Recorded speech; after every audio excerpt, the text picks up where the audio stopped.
I am early, chat. And I'm in pain. God damn it, must have pulled something today. My arm, my poor little arm. I don't even know what I must have pulled, but I must have pulled something. This is why you shouldn't work out, chat, ever. It's dangerous. You fucking hurt yourself for no particular reason. Oh well. At least you don't need all that much in the way of physical prowess to play video games, so I suppose that shall be my refuge. Worst part is, too, it's just like the tiny little sinew thing on the side of the elbow. I'm like, I don't know what I've even done with that. And yet now it bothers me. It's like, hello, I'm in pain. It's like, okay, I can't do anything about that. Well, just telling you. There should be a switch in your brain that can turn off erroneous pain receptors to just be like, I know, but can't fix it. Shut up. And yet, God did not design us with this feature, which annoys me tremendously. Speaking of feature, I'm a Witch King now. Or a Witch Queen, honestly.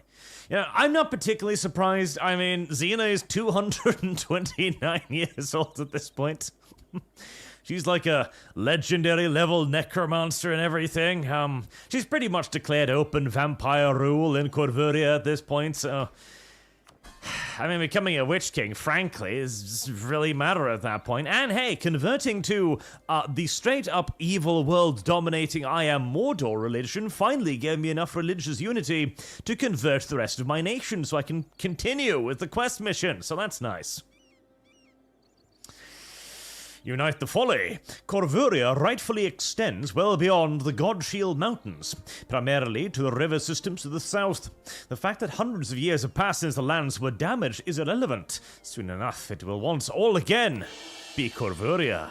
That is true, it will all be Corvuria now. Investigate the curse.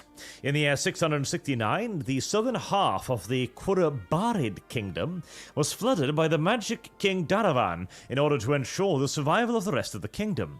The magic that caused this effect still lingers, and possibly even grows to this day.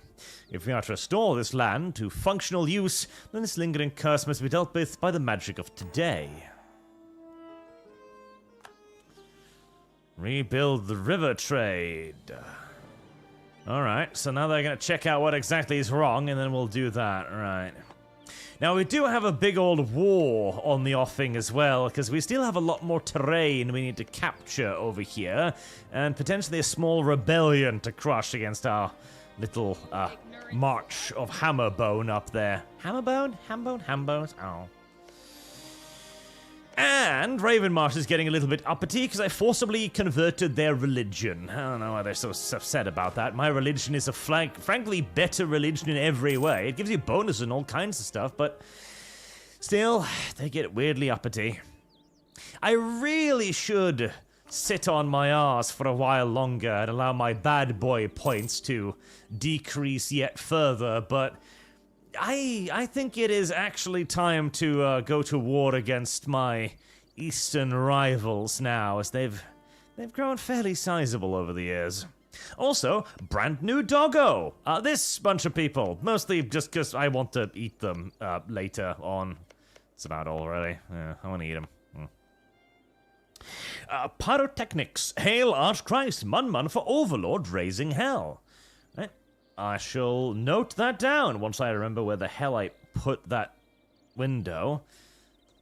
There we go, 231 then.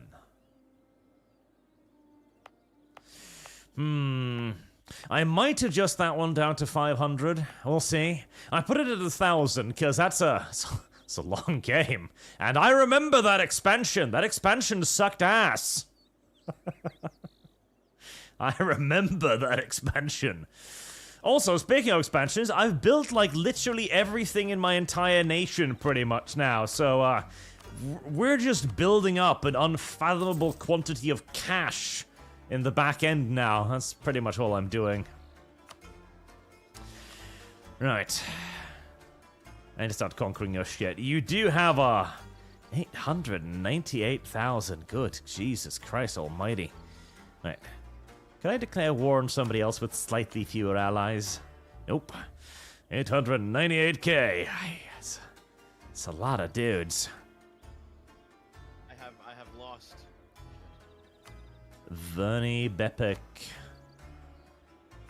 But half of them I don't really think is in a decent position to fight me, mind you. Also, I can get my woodland allies to come join me, which will even the odds quite significantly, so I'll try that out. See if we can win this conflict.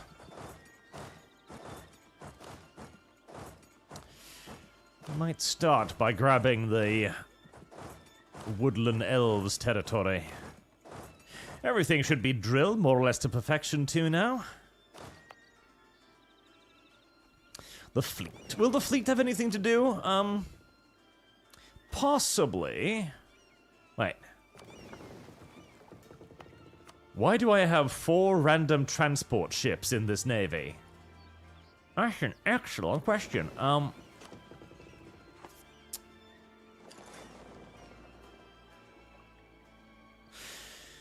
Sure, we'll keep them for now. Why not? Also, I have artificers now. A plane of water teleporter. Maritime journey, especially past the storms of Izmir, or the eldritch monstrosities of Iantir, often can take months or years. Now, though, we've discovered something that could make it quicker. Simply accessing different oceans, more specifically, those in the plane of water. Plane of water teleportation, first invented by the Deraini Trading Company in the Ruined Sea, where the boundaries between planes are weak, have proved to be a revolution in trade and navigation. The plane of water corresponds to our material plane, but with denser distances. So if one of our ships teleport to that plane, sails a mile, and then ends up back in our plane, they will have traveled at least twice as far. In addition, the relative peace and consistency of the plane of water makes this easy to accomplish.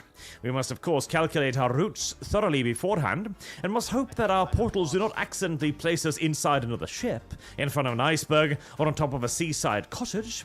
But these are small risks to bear. With the plane of water teleporter, we do not need to worry about demons, nor fae, nor otherworldly monsters, only the occasional water elementals, who are rather friendly, as long as we don't try fishing while we're there. In total, the seas are ours to sail, and intercontinental trade has never been easier. Nito Cheeto Pahito.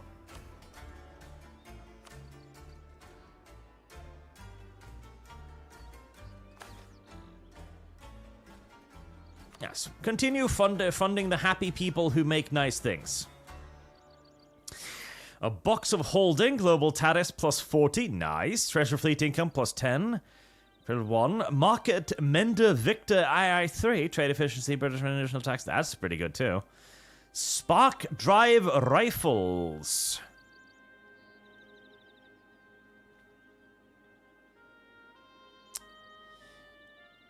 Princess Influencer Dragon Command Max Privilege? Land fire damage plus 20. Yes, I'll take that one actually. Because I don't really need anything that gives me more money right now. Honestly, cash is becoming rather superfluous to requirements, if I'm to be entirely honest.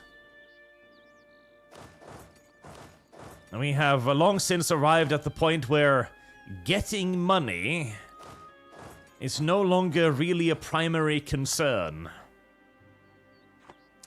Getting boom booms, however, will always be a primary concern, no matter what else may happen.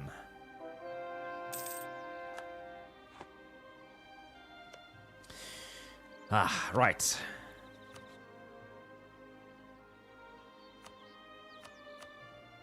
Big war time. Big war. So 100, 100, 100. 100, 100, 100. Okay, so exact same thing, so. Big war time. Big waru timeo. Yeah, I should probably activate the forts, shouldn't I? That seems sensible. And with this ridiculous amount of money, I feel like some mercenaries might not be the worst idea. 42-3, that's a lot of dudes.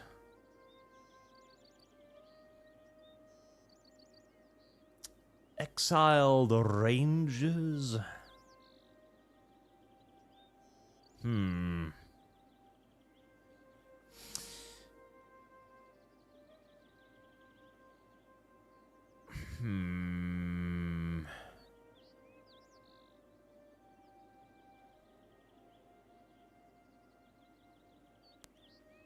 Higher reinforced speed, cavalry combat, shock damage. That's not bad. 20% artillery combat ability, that's not bad either.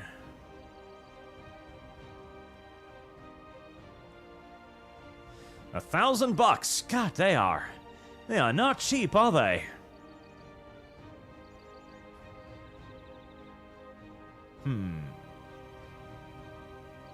Which one of these?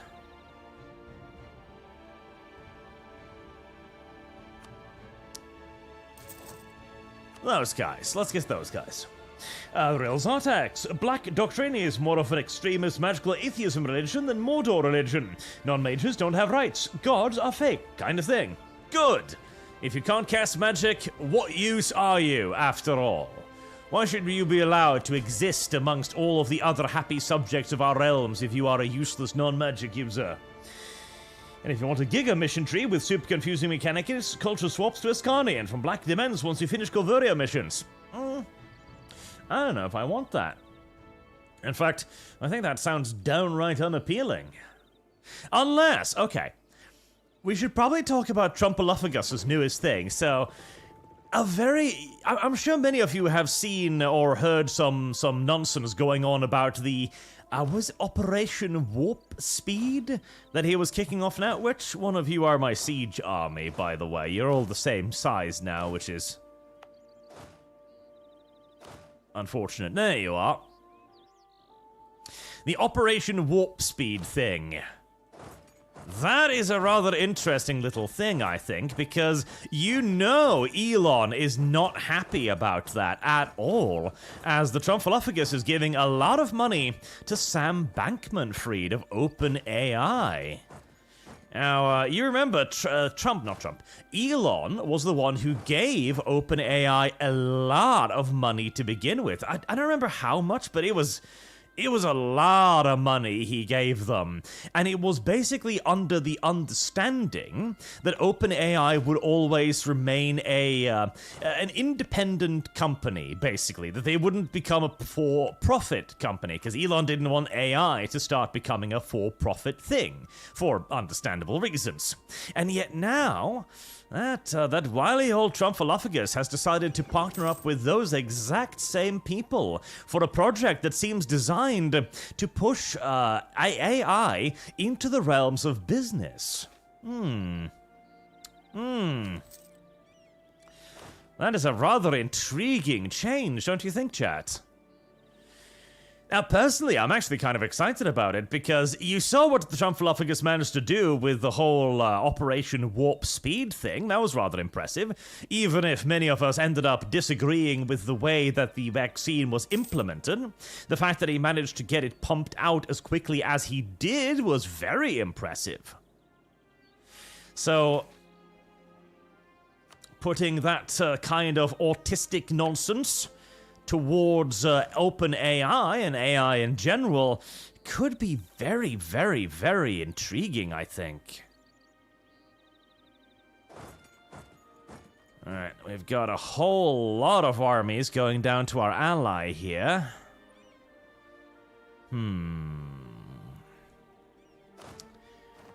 I kinda don't necessarily mind that. Because frankly, if they want to start just... if they want to start occupying that territory, all of which has a really high penalty to operating in it, and they'll get all kinds of attrition nonsense, I kind of feel like maybe letting them. Especially as it's going to take them a while to siege that down. I had a little bit of a quick dilly-dally into the the Elven Woods myself, because I needed silk for one of the mission objectives, and yeah, sieging shit down in the Fey Forest really, really, really, really sucks. It's a lot of attrition to be oh, Jesus, that is a lot more boats than I was expecting. 7735 ships, good God. How many of those are transports, though? 59 of them are transports. Okay, less worried now. Less worried now.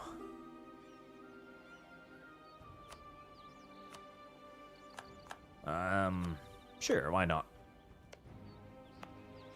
Oh, Stargate. Was that it? Was it Stargate? Warp speed? Stargate? What did I say? Stargate? Warp speed? I don't fucking know. Who cares? The thing with AI. You know the thing with AI. You know, chat. Don't ask dumb with me. Ask dumb? Don't play dumb with me. Yes. Oof. Okay, that's a fort. Yeah, that's a real fucking fort.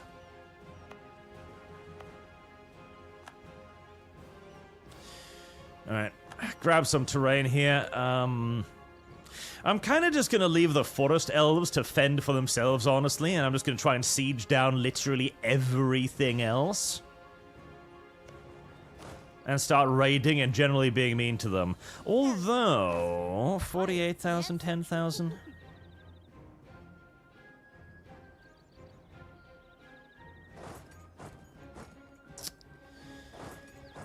There might be some opportunities to pick off some guys.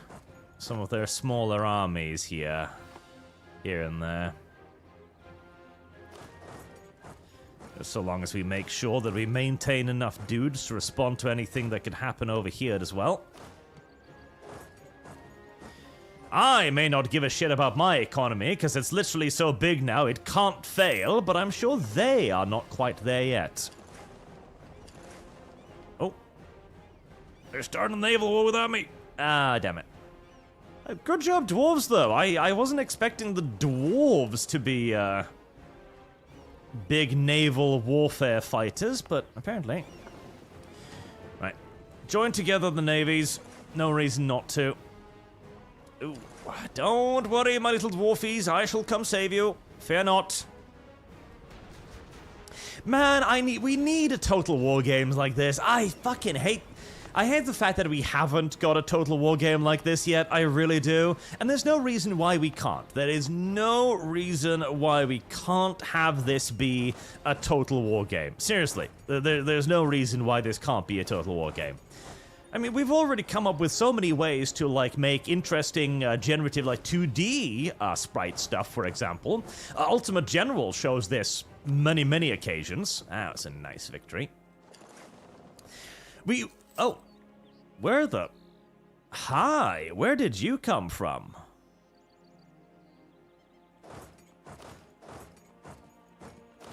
I didn't see you there, but I'm happy that you're there, because that will give me an excellent opportunity to actually hunt you down and do mean things to you with very little actual risk.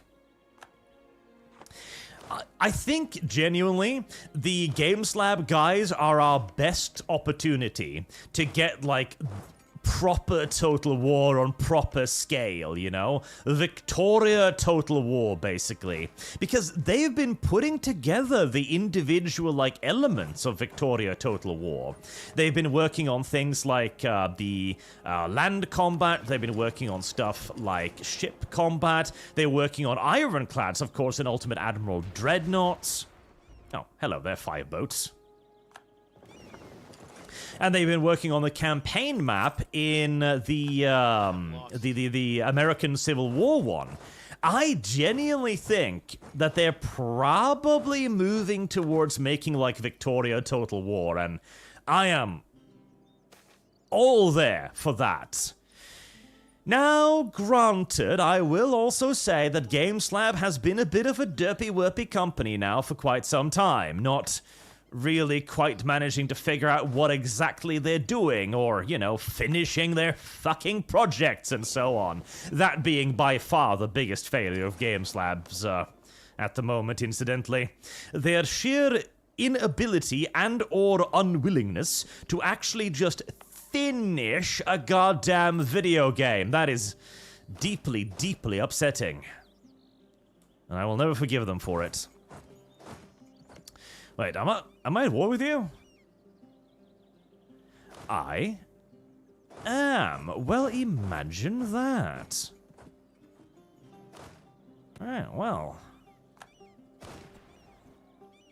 You're right there on my border, too. Lovely.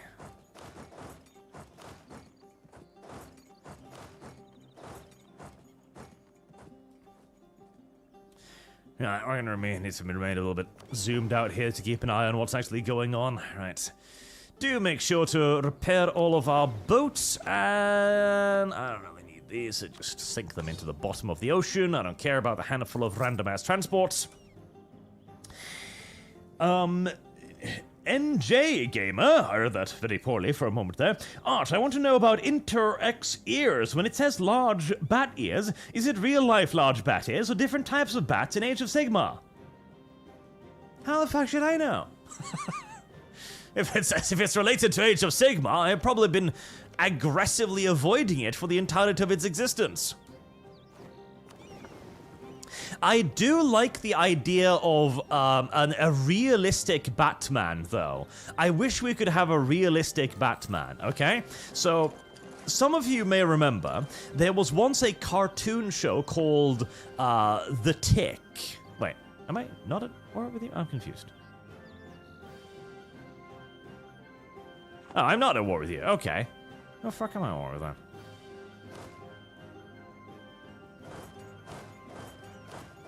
Never mind. Go help the elves again. But yes, there was a there was a TV show called The Tick. The idea of The Tick was that you had the main superhero, who was The Tick, who was an enormous blue dude fighting crime. Well, sort of. He wasn't very, good at it necessarily, but that was at the very least part of what he was trying to do, to be a crime fighter extraordinaire. And he had a little sidekick, which was a white moth. I don't even remember his goddamn name, but I do remember he was a white moth. And in that show, one of the side character superheroes was a realistic Batman with giant realistic bat ears. And I always found that weirdly appealing in a slightly disturbing kind of way.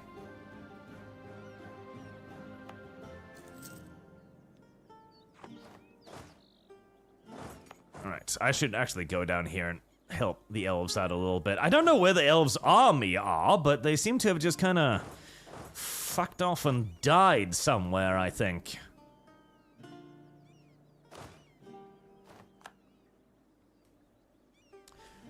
Which is not necessarily great. I love how they keep sending these tiny fucking navies to siege my stuff, or siege. Blockade my stuff. Very upsetting to me. I will always hate how the AI can see the entire map. And therefore reacts remarkably quickly whenever I start moving stuff in their direction. Like, oh, the enemy's armies appear to be going in this direction. Quickly, start moving away, everything. Yes. Right. Hopefully I'll got enough speed to catch some of the little shits before they can leave completely. I should have enough speed.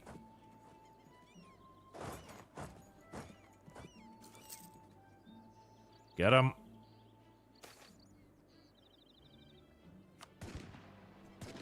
There we go. Alright, I mean, that should be enough, I hope. Yep, we've got a numerical advantage, we should have a terrain advantage, and we've got dwarves coming in to help us. That should be plenty.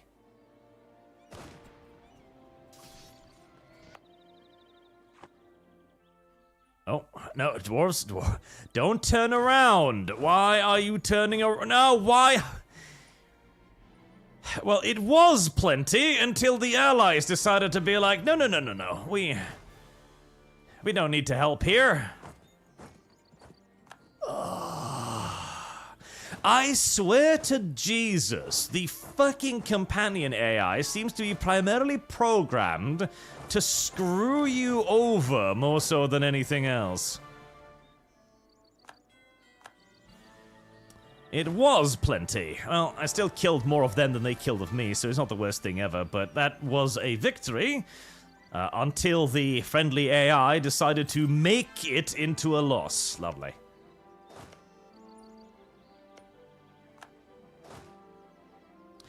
Where's the fortress that's preventing me from moving here? Is there a fortress I'm not seeing? No? What the fuck? It's not that, is it? It might be that.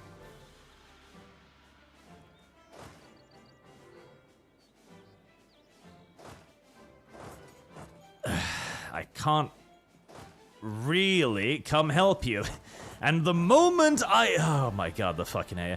I'm really considering just setting them up to do nothing but follow my armies, because I feel like that is the only thing the AI can be trusted to do, to just sit on top of your own forces and never do anything by themselves. That seems to be literally the only thing you can trust it to do, but it also defeats the entire point of having assloads of marchers, which you can move around and use aggressively to siege and conquer and be, you know, a part of the offensive force, instead of an active goddamn inconvenience.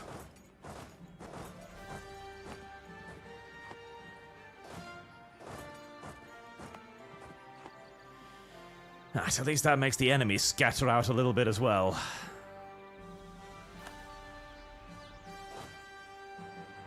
You ignorant slut.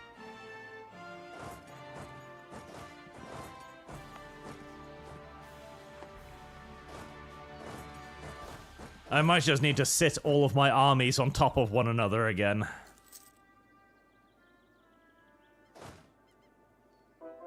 Because my dudes can simply not move as quickly or as perfectly as the AIs can.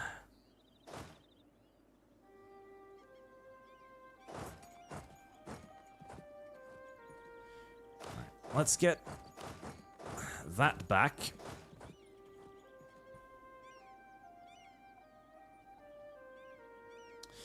And move to hunt down and kill some of these things behind me. There, we've got 3 more forces. I am worried that they're suddenly going to start turning on the rearward lines here, as the AI can see the whole map and can react to the whole map at once.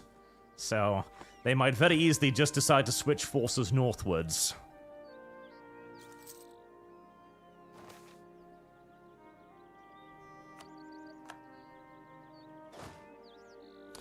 Well, at least those 27,000 dudes have gotten themselves completely trapped.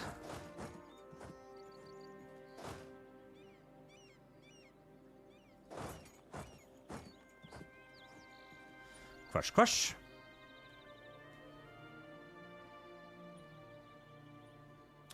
$40,000 guys sharking around down there. Majority of them is still besieging stuff over there. 20, 30, 40, 50, 60, 70, 80, 90, 100,000 odd.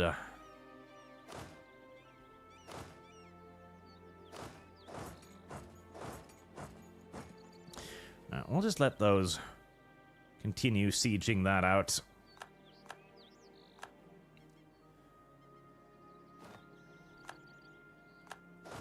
If there is a god, he'd allow me to just destroy that army, seeing as I was sitting directly on top of it, but sadly no.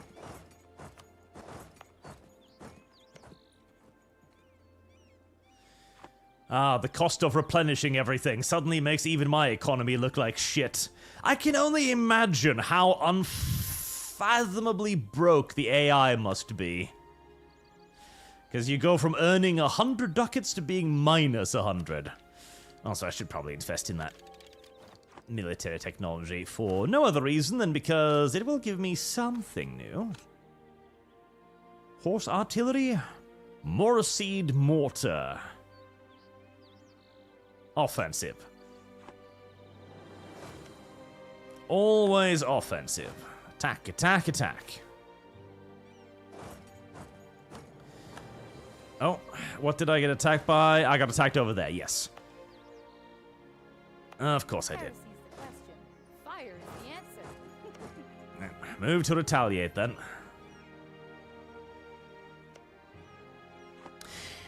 One of the big things I want to see from the next Europa Universalis game is those lovely little combat bubbles from Hearts of Iron 3 that would constantly keep you updated on what exactly was going on across the map at all times, giving you an idea of where you were being attacked, when you were about to attack, and so on. God, that was such a good mechanic. It made larger wars, actually manageable, whereas here, oh god, it is not. The Europa Universalis combat system was most assuredly so not designed for this scale. Ooh. That looks like a freebie.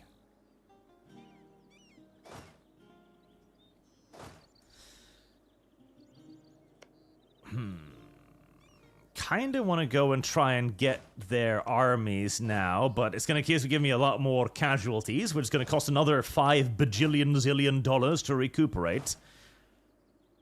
I'm still at -1, am I? Jesus. Yeah, probably largely because my AI has been feeding their little armies into them dying constantly. It does happen a lot. Mercenaries. They're probably the problem, aren't they?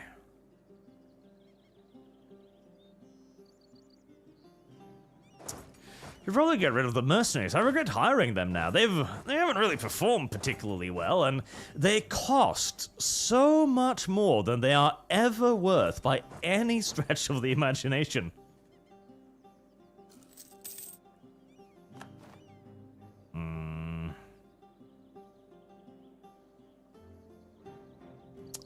You're sending, like, everything you've got over here, aren't you?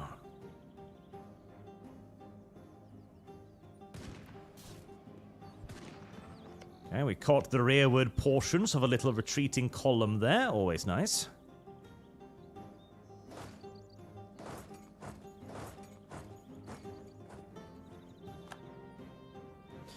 Should be a nice, easy kill.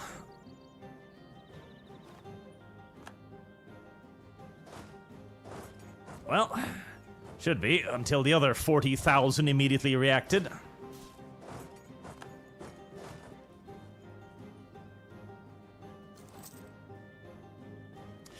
It makes it incredibly unstrategic, is what it does. Because when all of the enemy units can see the entire map, can move perfectly to move against anything you do, it's basically just rushing around and round and keeping close track of the map and trying to catch the enemy AI out when it does something dumb that you can exploit. It needs a much better control scheme. Wait, did this army somehow get itself stuck in here now? It did, didn't it? Brilliant. Right, well, try to get out, please.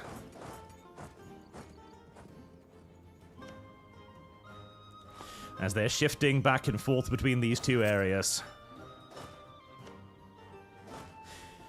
And with combat still largely determined by numbers, you kind of just gotta doom stack back and forth, hoping to catch the enemy out.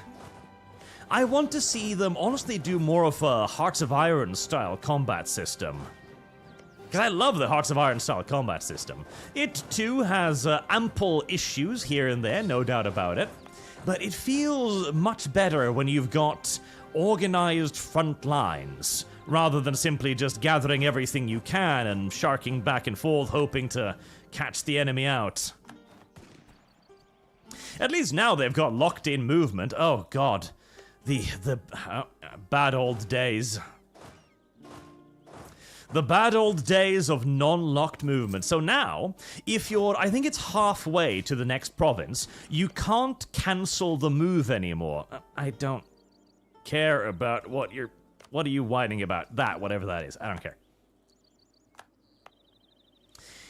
Now, if you're halfway to a province, you can no longer cancel the move. So you have to, commit yourself to the maneuver. Back in the day, there was no such mechanic. You could cancel the move at any time. That was unbelievably fucking awful. Because it meant that the AI would basically never attack you, because since it acts on every tick of the day, whenever you started to move into an area, random stability drop in the middle of nowhere, lovely, the AI would then cancel it move, so that it was pretty much impossible to ever engage the AI on anything even remotely like favorable circumstances. That was also abused heavily in multiplayer, let me fucking tell you. Oh, those were the dark days. Those were the dark days indeed. Is that a level 6 fort? It is, isn't it? Oh. Yeah, sieging this place out is going to suck just a little bit. Where are my allies? What are you doing? What are you doing? What are you doing over there? I don't even know. But hey, I'm blockading this nation, and that should hopefully piece it out at some point, so... not the worst thing.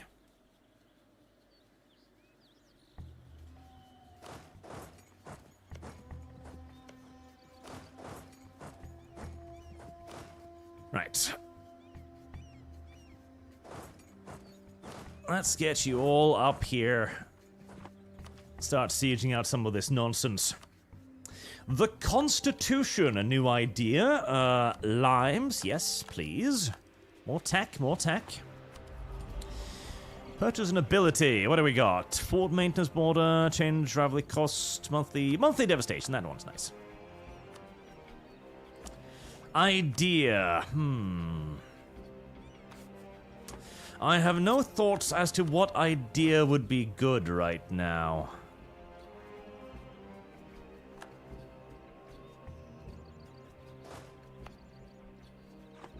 Oh. You're all shifting down south, aren't you? Oh, Jesus Christ. I wish there was a button to pause events during war times. I really do. It's like, yeah, I know, video game. Things are happening, but I'm worried about the other part of the video game right now. You know, I guarantee you, this is why they did what they did with Victoria 3, where they decided to just remove the warfare system entirely. It's the creative assembly move of going like, well, we're having a bit of a hard time making this like properly functional, etc. So we're just gonna kind of take it out. Oh wait, that was captured? When? How? It's a level 6 fucking fort. Huh.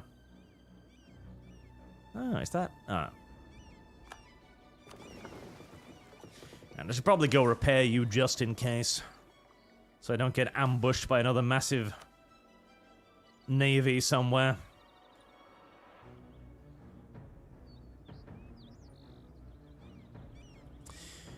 Alright, let's try using the spell book for some of this, as I do have siege spells which I should be using. Siege magic, Great Fireball, Siege Earthquake, Shape change into a giant. Now that sounds fun.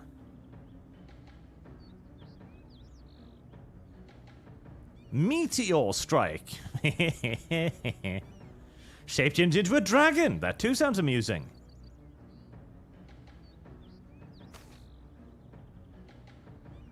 Siran home, is that the one? Yes.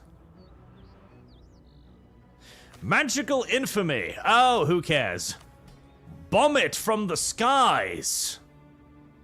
Oh, gee, wow. Ooh, that was... okay, that was very good. That was very good. I like that. I like the ability to drop rocks from the sky on my enemies. It seems very, very, very useful. I see you managed to get one of your armies defenselessly killed again. Good job.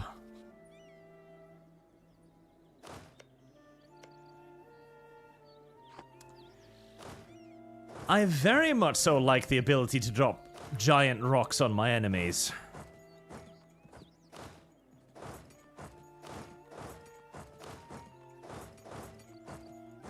Right, start getting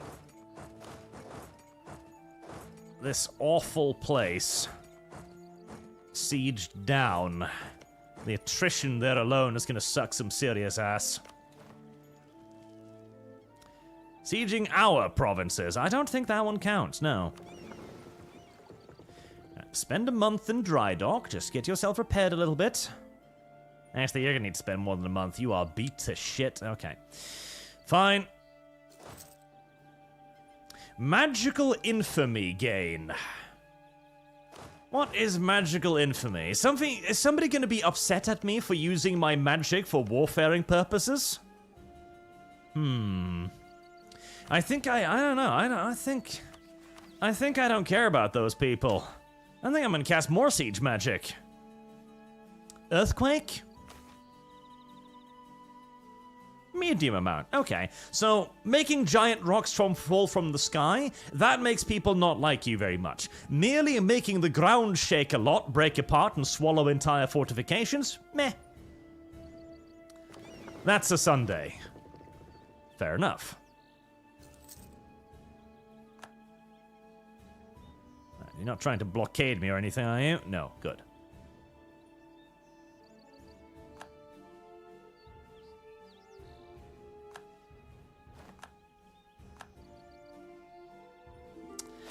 Didn't really help much, though, I will admit. Didn't really help much at all.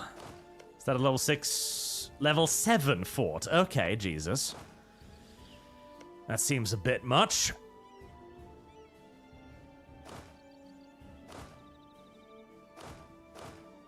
Right, how many is down here? Alright, send about 3 maneuver armies down to deal with it. The real Sartex, the Orsavar playthrough will force you to like the Vassal AI. I'll just bind it to me at that point. If you send boats to block the straits as you kill the army, they won't be able to cross and get stack wiped. I thought that might be how it worked, but I didn't even bother trying to do it because I was like, nah, the game probably hasn't thought of that. But now that I know it's thought about that, I will do that next time. Because that sounds useful. Heresy's the question. Fire is the answer. I am disappointed by the lacking effect of that. What if I just turn myself into a giant dragon? That sounds fun. Yes, I want to be a dragon. What's better than a giant? A dragon! True! Cast shape change.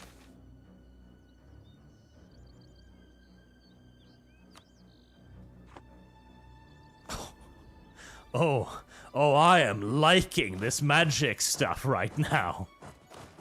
I am rapidly warming to the idea of magic. That was a level 7 fortress taken in a weekend. Nice. Very nice.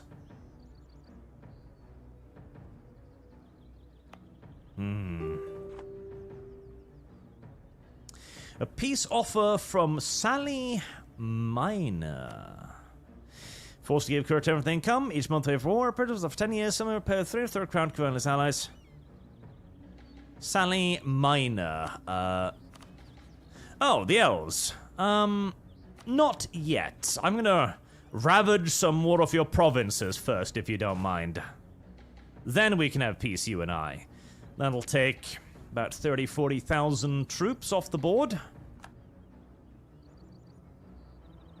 Considering how hard this has hit my economy, I can only imagine, like, the enemy must be fucking broke 17 times over by this.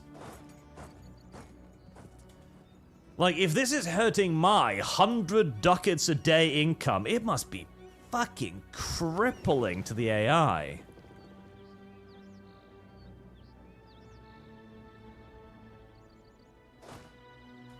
I think I had, Raven March had like 1,000 ducats in debt that I needed to pay off for them. Alright, crush that little army there. They're fully sieged out, and we've ravaged most of their lands. Excellent.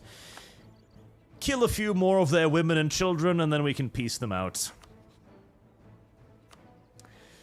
Right. War reparations, obviously, and you're just gonna give me, well, as much cash as you can conceivably get out of you. Is that all? 330? Really? Is that all? Is that all? I feel like you owe me more than that.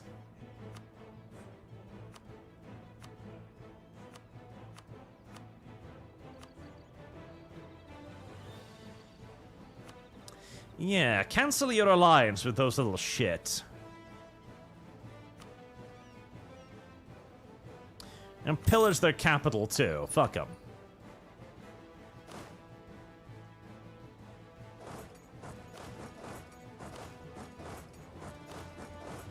I feel like after all the war reparations, pillaging their capital is just kind of like an asshole move at that point, but... well, sometimes you just gotta be an asshole. Actually, you three... go siege that back down again, return it to our allies. Holocron Stories just want to compliment you on the Bloodthirster episode of Rax. One of the best 40k narrations on YouTube. Can't wait for the remaster. Good luck. Thank you. And Holocron Stories, by the way, put the last super to Chrono Trigger playthrough. Chrono Trigger? All things now. Oh, Azrael's Arctic. Actually, those dwarves, Ovdal Tunga, are the Sea Dwarves, and that's the Seahold. Dwarven Navy strong. Oh, well, there you go. Magical infamy is what makes you become a Witch King when it builds up enough. Irresponsible magic, basically. Don't think you care at this point. I do not. Correct. And McQuell 11, EU4 doesn't inspire best art trams. Hoi 4 is better. Honestly, a lot of it has to do with the annoyingness of waging war in in Europa Universalis. Europa Universalis war system is just not very good. And I think it's partially because of the map size too, because Europa Universalis base is actually fairly small.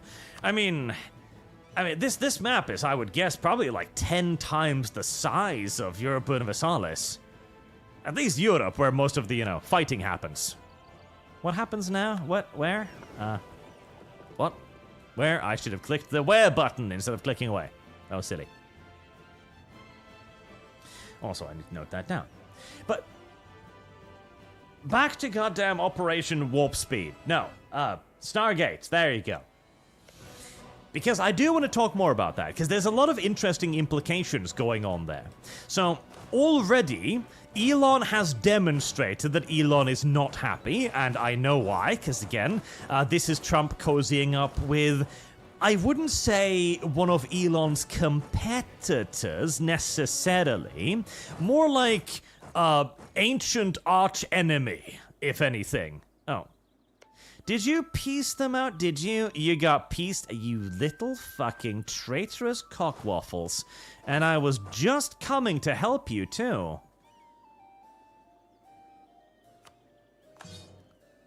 Right. Get rid of the mercenaries again now. We've got more than enough of those around.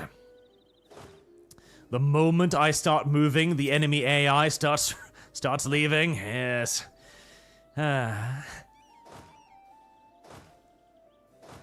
It's like fighting somebody who has map hacks. It's not as interesting as you might think.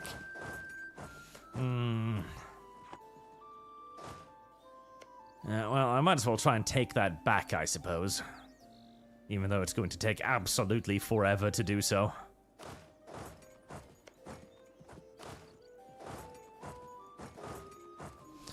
As now, we move to engage in a lot of sieging. Half tempted to send armies down here to piece out these guys, actually. It would let the dwarves come up to play and to help me, and the dwarves are pretty good at this stuff.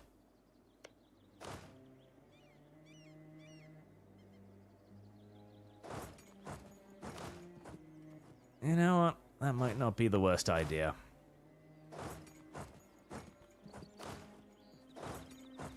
Yes, send 3 of the armies down there. Let's begin clearing out those erroneous little allies there, the ancillary ones.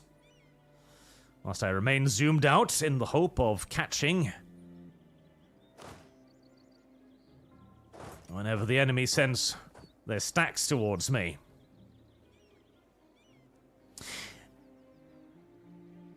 I wonder, you know what would be really cool? Yeah, I'm sure many of you have probably seen like those auto battler games, right? I'm sure a lot of you probably played some of the style games too. You remember one that was like a Flash Grounds game that was World War II, where you spawn your dudes on the right side of the sea screen, and you walk them over to the left, and there's enemies over there, and they're spawning their dudes over on their side of the screen, and so on, and they end up fighting in the middle, right?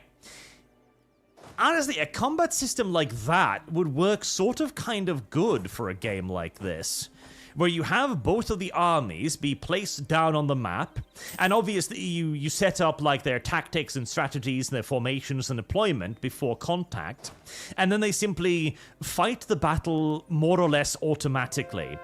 That way, you could kind of have like a cutaway battle scene, where the battle is taking place on a different map, but the overworld map is still continuing to play out just like normally. What was the game that did something sort of like that? Endless Space? Was it Endless Space? It had a sequel not too long ago. The ones with the weird cone head aliens, that one. Was it Endless Space? I really want to say Endless Space. Because in that one, it was turn-based, and when you sent your guys in to attack a province, it would basically launch into a separate window where two fleets of ships would run into each other. And then they would do a little bit of an auto-battler thing where they would fire at one another, and they'd, get bonuses from tactics and weapons and strategies, and there were 3 engagement phases. I think it was like long range, medium range, short, and then maybe, was there a pursuit phase? I don't remember. Honestly, something like that would work perfectly for a Europa Universalis style game. You have the 3 combat phases, which is initial engagements / skirmishing. Then you've got the actual, like, mainline battle phase, where the 2 armies encounter one another in full. Then you have a reinforcement phase, where the various reserves and everything is thrown into the battle. And then everything is decided thereafter. Ironically, that would work very well for this style of game, I think.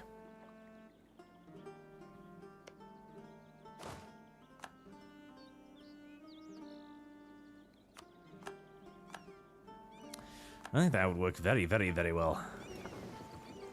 Because I do partially agree with Paradox that the combat system is a bit outdated.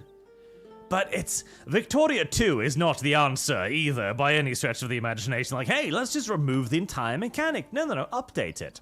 Even like this system too would work really well if they gamified it a little bit more. Instead of having like 2 lines of dudes fighting against each other, simulate it. Have a meeting phase, have an encounter phase, have skirmishing phases, etc., where the armies meet piecemeal and give you a reason to bring something other than, just your heavy infantry and so on. It's something I've been complaining about in Total War for all eternity as well. How there's no point in bringing weaker units because you've only got 20 slots. Why would you use those precious 20 slots on a, well, just definably subpar unit? Why would you bring it over another elite unit that would, advantage you far more in combat? Hello there. I think, that fleet's actually butchering them already, so not much of a worry. Good Navy, good Navy. I keep forgetting to boost my stability. There we go. I've been waylaid again, haven't I? Yes, I have.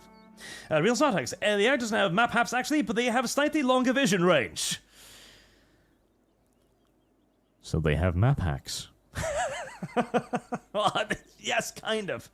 That does make up for superior human movement, I guess, but I always get annoyed by the artificial advantages. Just, make the AI better. I guess that's what we're gonna achieve with the Stargate initiative. See, that one I remembered. The Stargate initiative, not Operation Warp Speed. Operation Stargate instead. Okay, finally, if I can actually just get back to my topic. I think this is a good move on behalf of America, but I think it is a pinch misguided. So one of the things that he'd stated as was the given goals for this was to give America a greater advantage in every industry. Like, they were going to try to apply artificial intelligence to things like manufacturing, you know, to bringing jobs back from China and so on, yeah. Heck yes, absolutely. This is something that the US, frankly, needed to start doing about 10 years ago, but hey, better late than never, right? Better late than never, indeed.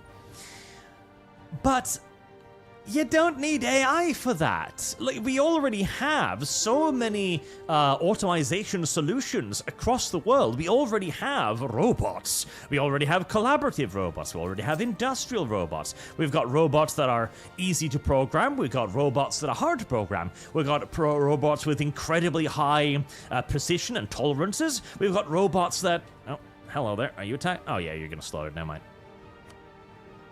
We have robots that are cheaper but have less accuracy. Like, we've got loads of machines that are already ready and able to automate huge portions of the US economy. So dropping $500 billion over the course of 4 years on doing it with AI seems frankly ridiculously wasteful. Like, imagine if instead of doing that, instead of shooting for the sky in the pie, instead, Trump goes like, okay, I'm going to give out $500 billion in stimulus checks to the US economy. If you are an American business that wants to automate, I'm going to give you a blank check, basically. Not a blank check, but, you know, you apply for this program and we're going to give you money. So many US businesses of every size could benefit enormously from that. Bigly, as Trump would put it. And it would put the money directly into the US economy. It wouldn't put it in Sam Bankman-Fried's pocket. Instead, it would benefit everything from big businesses to small businesses all across the US. And it would lead to a lot more grassroots innovations as well, as now companies are finally beginning to work with the automation systems. They're buying robots, they're playing around with robots, they're seeing the ways in which they can integrate them into everyday tasks. As one of the key failures of automation is viewing it too much like a all or nothing style scenario where you've got to automate everything and it's got to be this huge, massive, overblown deal. It doesn't have to be at all. Ideally speaking, something like a robotic arm should be something that you can pick up and place into your production lines. Like, I need all of these cables sorted by tomorrow by color. Okay. You've got a vision scanning system that can tell things apart by color. We already have that technology. Set it up, bolt it to a desk, and have it sort all of the cables by tomorrow. Or maybe you need to organize things by size, or shape, or by weight. Or maybe you need to package a lot of stuff rebels. You know, I'd actually prefer it if those rebels were left to do their stuff. Yes, little rebels, you can stay. I'm not going to defeat you. Because if you hang around, you'll cause far more long-term damage to my hated enemy. But right now, most of the companies aren't thinking like that because they don't know they're supposed to be thinking like that. If you don't have any experience using robots, it's not going to occur to you to spend, like, $10,000 on a robot for sorting wires. You're gonna need to go, oh, this is a huge investment. I gotta, like, build, like, a manufacturing line around this. I gotta get the most out of it. But if the government comes in and says, okay, we're gonna just pick up the tab for that, now it's a lot easier. Even if it's not the entire tab, right? Even if it's like 50%, suddenly you're not paying $10,000 for it, you're paying $5,000. All right, It's a lot easier to wrap your head around. It's not as mind-boggling of an investment. It's open to more people. Not to mention, of course, you get basically 5,000 bucks of the government's money, and who doesn't love getting the government's money, Nobody. Everybody loves getting the government's money. Right, once you are done looting these provinces, we're probably going to peace out Vern for a nice big monetary settlement.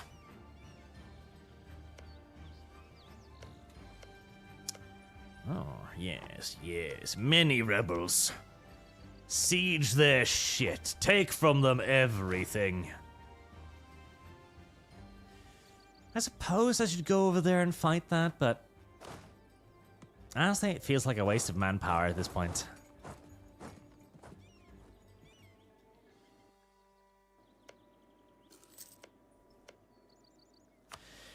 Right, Vern.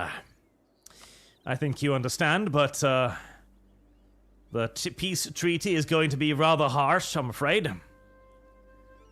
War reparation, obviously. Pillage your capital? Why not?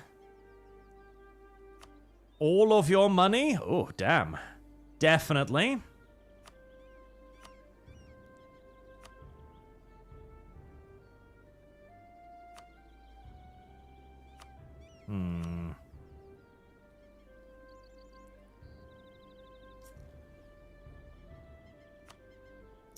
Oh, you don't want trade? You don't want to transfer trade power?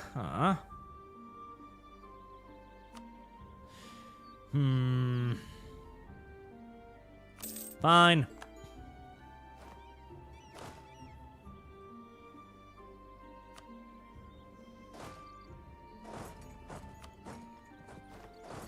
I suppose just getting 1,000 bucks is enough.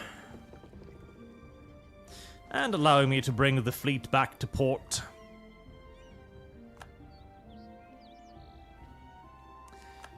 People are understanding that I am no longer their enemy. Good, good. Alright, what enemies do I even have left now? B-Peck. Where the fuck are you? Oh. All the way over there. Let me guess, I don't have any... Yeah, I have no war score against you. I have lost. Well, I mean, I could just go and blockade them completely now, just to be a shit and a dick to them. It'll hardly benefit me all that much, but it will screw over a lot of their money.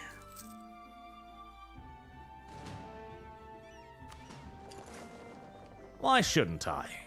Why shouldn't I be a douchebag for a while? Plus, it will give me a nice ticking war score to fuck them over yet further, which is always a good thing.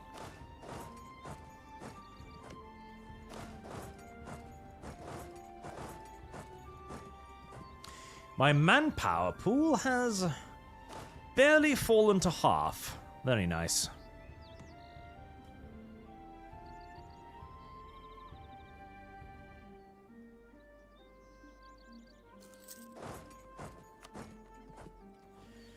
Alright, try to take 3 different paths so that you can, not starve each other out. On the way up there. Thank you. As if I were to Archley, did you get me tagging you with your copium being incorrect to the point where Grums stopped defending? No. And Sam Bankman-Fried, the super Jew with the squirrel-looking girlfriend who's supposed to be in prison of pulling a rug pull with crypto? Was that? That was the... No, probably the other guy. I don't remember these people's names. It's entirely normal. The open AI guy. Time to go. Never liked the idea of full automation. Well, I mean, it's gonna come in eventually. Regardless of whether or not one likes it or not, automation is going to be the thing.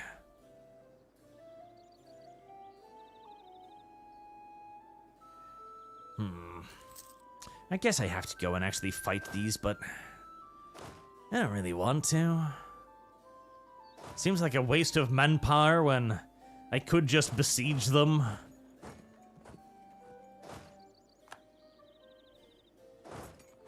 Not to mention, could I even catch them? Nope. The moment I start moving in their general direction, they zoom off.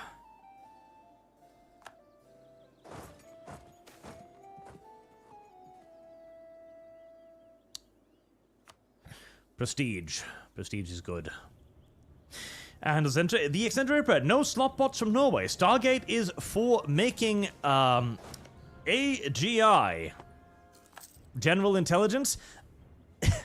Well, one, we don't even know if that's possible. Two, what are you going to use it for? Three, why? That's the thing.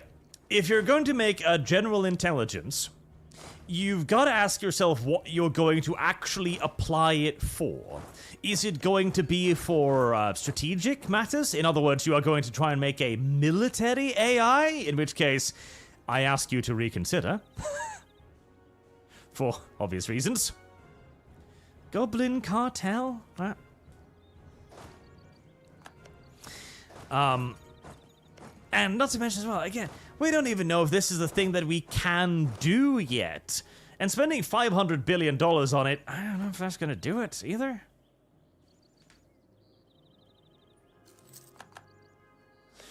Zero4 was no translated, so your Eurocock socialist point of view, the government doesn't need to subsidize business, they need to deregulate so that more people can compete locally. My dude, that's the problem. Okay, let's take that example to its logical end, shall we? You're going to deregulate. You're not going to subsidize anybody. You are simply going to deregulate everything. Okay, so you can do whatever you want with whatever you want, right? You can grow crops. We'll use the example of crops because the easiest one probably. You can grow your crops however you want, all right? You're competing with China. You're competing with, previously, Ukraine, but you're not competing with them anymore. You're competing with a country whose wages are 100 times lower than yours, that has comparable, if not in many cases indeed larger, areas of land to use for agricultural pursuits. You are competing with a country that will subsidize its own businesses to go, okay, Chinese goods cost this much. Your goods cost this much. Like, this is why China managed to basically be the one who produced everything, because it was cheaper, easier, more effective to produce everything in China. There is simply a point at which no amount of deregulation can make up for the differences. Calls for peace. Is that me? Oh god, my people are very getting upset, aren't they? The differences in living standard, the differences in economic capabilities. Not to mention, a country that is willing to subsidize its businesses will always have an automatic competitive advantage over a nation that does not. So again, no matter how much you deregulate, you are always going to be outcompeted by the nation that, simply just decides to outcompete you. If you produce a loaf of bread for $5 and they decide to go, okay, we'll produce it for $4, you're then going to have to rely near solely on basically nationalist sentiment, or quality potentially. But again, quality itself can also only make up for so much. If we were living in a world where everybody was playing by the same rules, mind you, then sure. If everybody was engaged in open trade honestly and fairly, and were willing to engage on a deregulated general market, then absolutely, but we're not there. Nor do I think we will ever get there. Fuck, I don't know if we ever were there. I mean, you've got tales back to Roman times of various Roman emperor using grain as a weapon, or control over Egypt, for example. I don't know if we will ever get to that point again. Can I piece you out now? Are you adequately screwed over? Ah, yes, a few months of a mass naval blockade means that you are far more amicable to give me war reparations. Good. 248 bucks. I'll take it. See, laissez-faire style economies are very appealing, but they can only exist so long as everybody kind of agrees that they can exist. It's kind of the... well, no, unironically it kind of is. It's kind of the anarchist argument where, hey, wouldn't it be great if we didn't have these big governments screwing us over all the time? Absolutely, that'd be fantastic. How are you going to get all of the big governments to stop screwing us over all of the time, though? And all of the governments universally go, hey, you're a very small, defenseless nation. I think I'm going to come sit on you. Heresy's the question. Fire is the answer. 85%. Hello. Who are you? Am I fighting you? 0%. Okay. Do you just want to, like, white peace out? Yeah, you do. Good.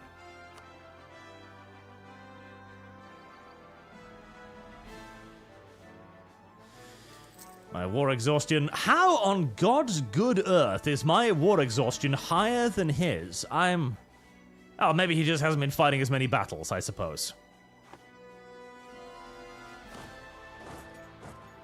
Oh, right. Join back up together again.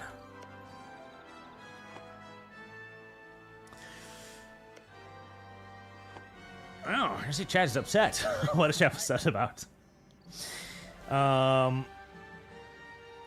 H, 1988. Hailhart, do you think there is any realistic use for LLMs going forward that will not eventually be replaced by optimization? Jerking off too. That's kind of it. See, the issue with a large language model is that it's kind of our primitive form of AI, where it's simply capable of like reading and analyzing like a lot of stuff really, really quickly. And whilst that does have value for an interactive experience, you could use it to generate scripts, for example.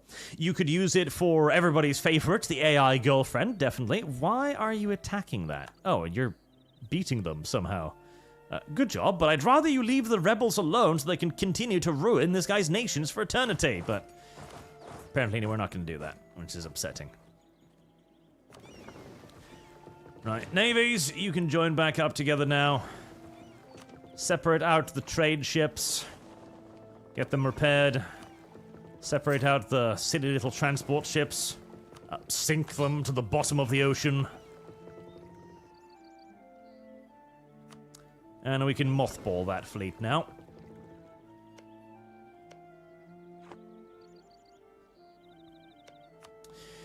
Right, it's time to start stealing some provinces, isn't it? This is going to earn me a tremendous amount of bad boy points. Now, speaking of bad boy points, repay that silly little loan. Reduce inflation a bit as well. Reynolds, invade the southern continent. I mean, yeah, that would create... Reintroducing slavery would be the way in which America could compete with China. Or, alternatively, you could just automate your agriculture. It's basically slavery. It's the same thing. It's just... It doesn't whine as much. Mechanics on duty. I missed an episode. I have no idea what is happening. Oh well. More an Enclave months. Enclave. Thank you very much, sir. I shall add that to the Enclave. Enclave, Enclave, Enclave. Enclave? Enclave. Where are you? There you are.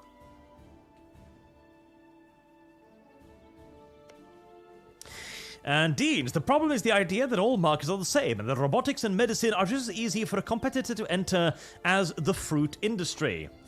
As the fruit industry? What do you mean? What do you mean? As the all markets are the same, and the robots and medicine are just as easy for a competitor to enter as the fruit industry. What? Do you mean starting to use them? Like the barrier to entry? The barrier like that? Because the barrier to entry is not that high. That's kind of my point. The barrier to entry is a lot lower than you would think it is. Sadly, I can't just outright annex the little shits. This is a tragedy. Right, I basically need everything to the south of that river line. Okie dokie then. Can I negotiate with you?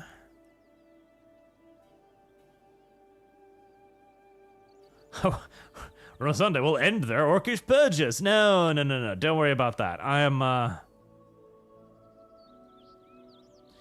not going to make you end your orcish purges. Never. I would literally never.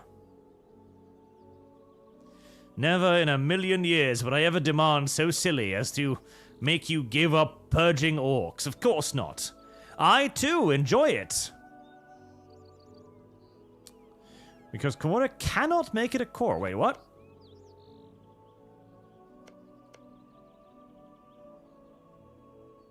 Cannot make it a core.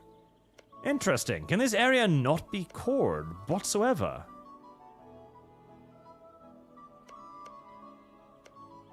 Or is it because...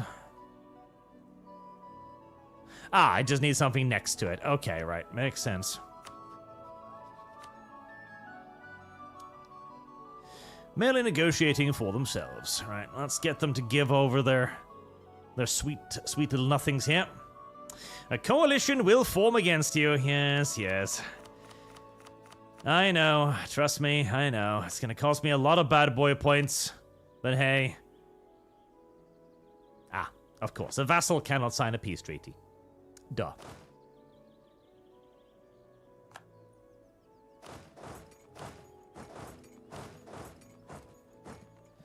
Right, grab the last 4% of war score and we can demand pretty much whatever the fuck we want from them.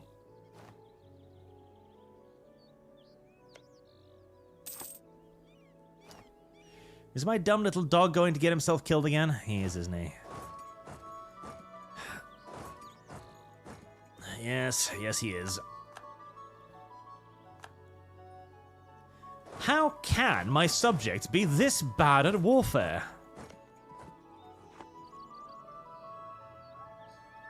It's probably because I can't have them be a march anymore, because they're simply too large to be a march, annoyingly.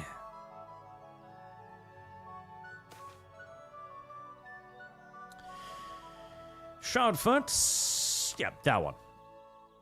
Extra defensiveness is always good.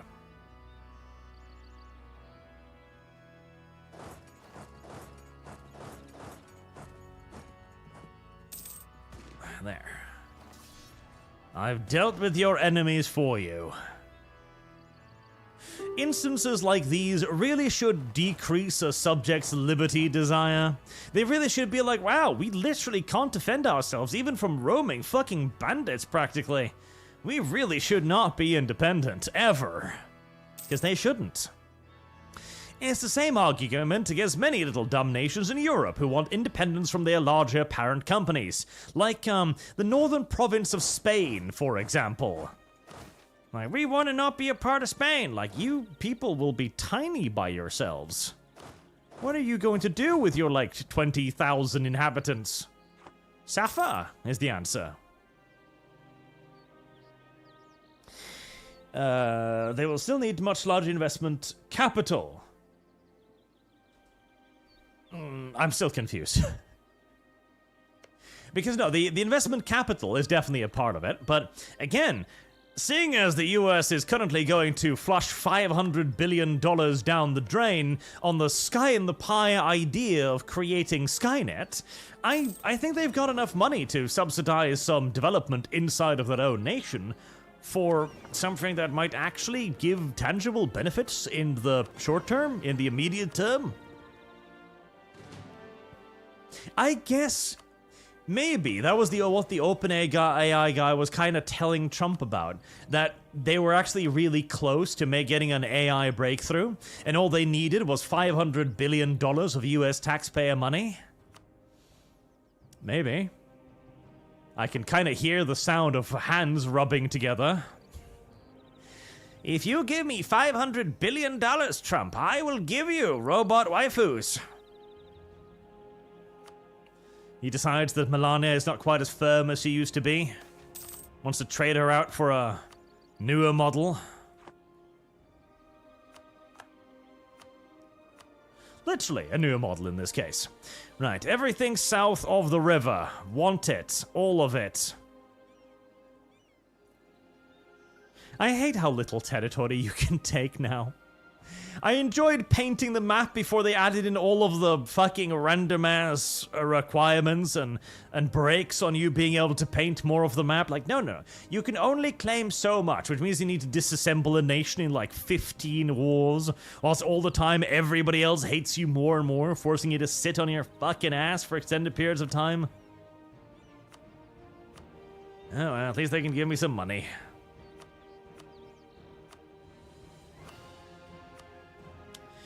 Could I get them to release some subjects, maybe? Maybe I could get them to release something, puppet them.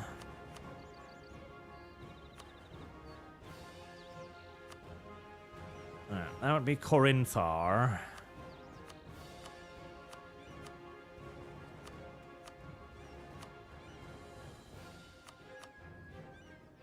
Estil. Überlgeschilds.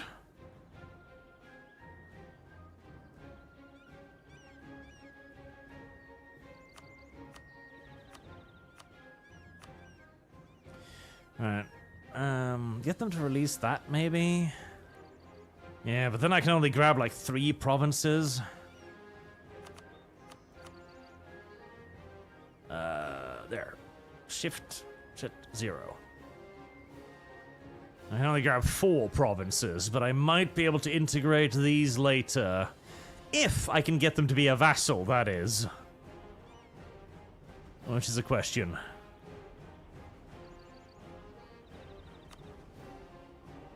Oh god, 1, 2, 3, 4 provinces. It's gonna take me 1, 2, 3, 4, 5, 6, 7 wars.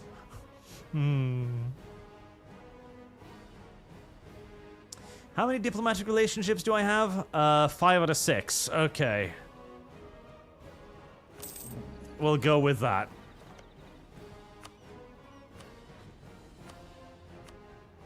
Alright, start kissing their ass and try to get them into an alliance with me and eventually to be a good little doggo.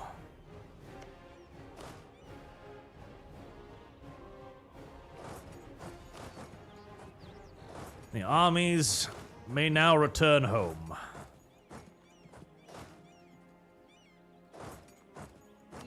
To rest.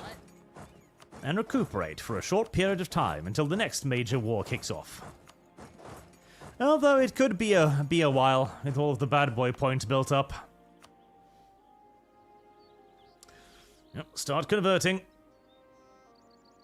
Everything needs to be of the correct loyal persuasion. And a level 6 force too. Not bad, not bad. Raven March is still very upset with me, so I can't give them any more terrain. And they're still very angry that I forced my religion on them.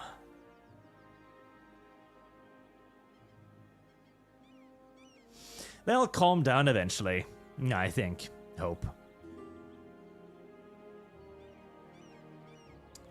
Right, are you upset with me too now?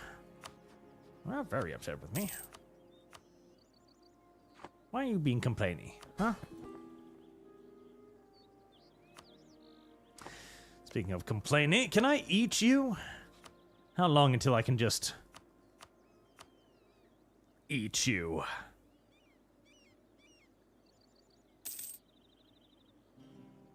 Less than 50 liver to desire, 190 opinion. Okay, we're getting there. Alright. Begin preparations to eat that vassal. And start making the cores, which is going to take a while. But we'll get there. Now. 100 total development. No, because they've got 100 total development. Annoying.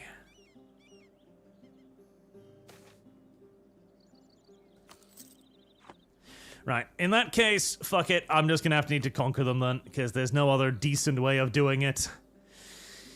Cobble it up piece by tortuously slow piece. Oh, actually, yes, that's a good point made in the chat there too. So, on the topic of trying to create general AI, right? General AI, of course, would be very powerful. So, general AI, to like super briefly and easily explain it, that's kind of the Skynet stuff. That's the self-aware, now the AI knows what it is kind of stuff. And it becomes many times smarter to the point where it can theoretically sort of kind of start thinking for itself. That's what we're meaning when we talk about general AI or generative AI, as in it is capable of generating things all on its own. That is cool, and there could be a lot of very interesting things done with such a thing, absolutely. However, have you considered who is going to be the primary beneficiary of this? Seeing as the government is the one who's going to be paying for it, on order of the president, with the president's close advisors being on it. You may trust Trump with that, but do you trust the next administration with that? Do you trust a Democrat administration with an AI that could potentially wiretap every single phone in the entire nation, that could seek out and search out every single email sent of every minute and go through all of them simultaneously? An AI that could look at people and profile them for who's likely to be the next terrorist and so on. Or even, imagine this. We often talk about how if the government wants to deal with someone, then it will simply find a way to do so, right? But in some cases, it's more difficult than others. If you're dealing with a guy that has genuinely lived a pretty upstanding life, then finding something to nail him for could be annoyingly challenging. Well, fortunately for all of us, the US legal code, and indeed all legal codes frankly at this point, have become enormous and hyper complex, to the point that you're probably a criminal. You listening right now, you are probably a criminal in something, in some way, somehow, in some place. It is very, very likely that over the course of your life, you have violated some sort of legal stature of some degree. Well, the police office might have a hard time nailing that down due to the 5 million laws that exist, and the necessity to comb through surveillance footage, your CCTV cameras, emails, listening devices, whatever, right? It's going to take an enormous amount of time and vast manpower to nail something legitimate down to a person. Generative AI could do that in fucking minutes. If you really wanted to start screwing people over, that would be the way to do it. You could find the tiniest infraction somewhere in some person's life to start messing with them like this. Really? Well, you've got 1,000 guys walking around behind me being annoying?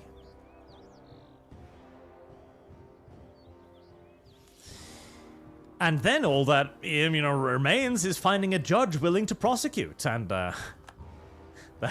That hasn't been particularly difficult so far, it seems. Oh, you still have an army, do you? A fairly strong and upstanding one, too. And preferred if you didn't actually go kill the rebels. I kind of wanted those to stay in your country like a tumor, eating away at you for the next few decades.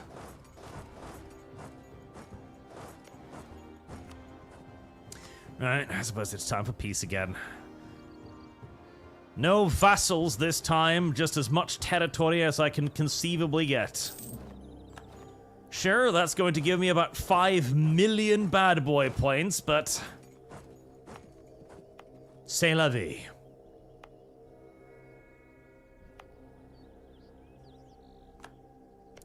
And the first thing I'm going to do is start building a fortress right here. Ignorant slut. There we go.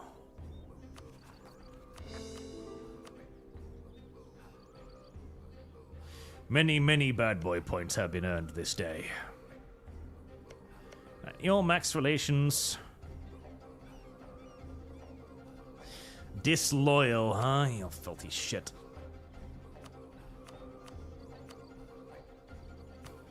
Relation of those, improve relation with these.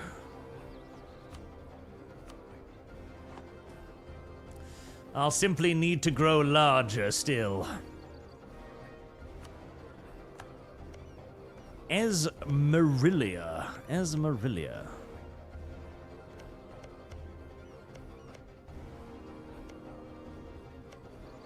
Who?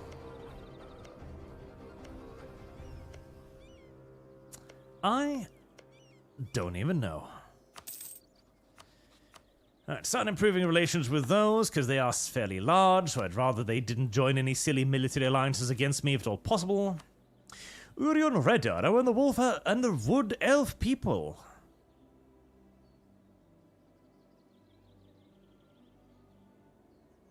Hum.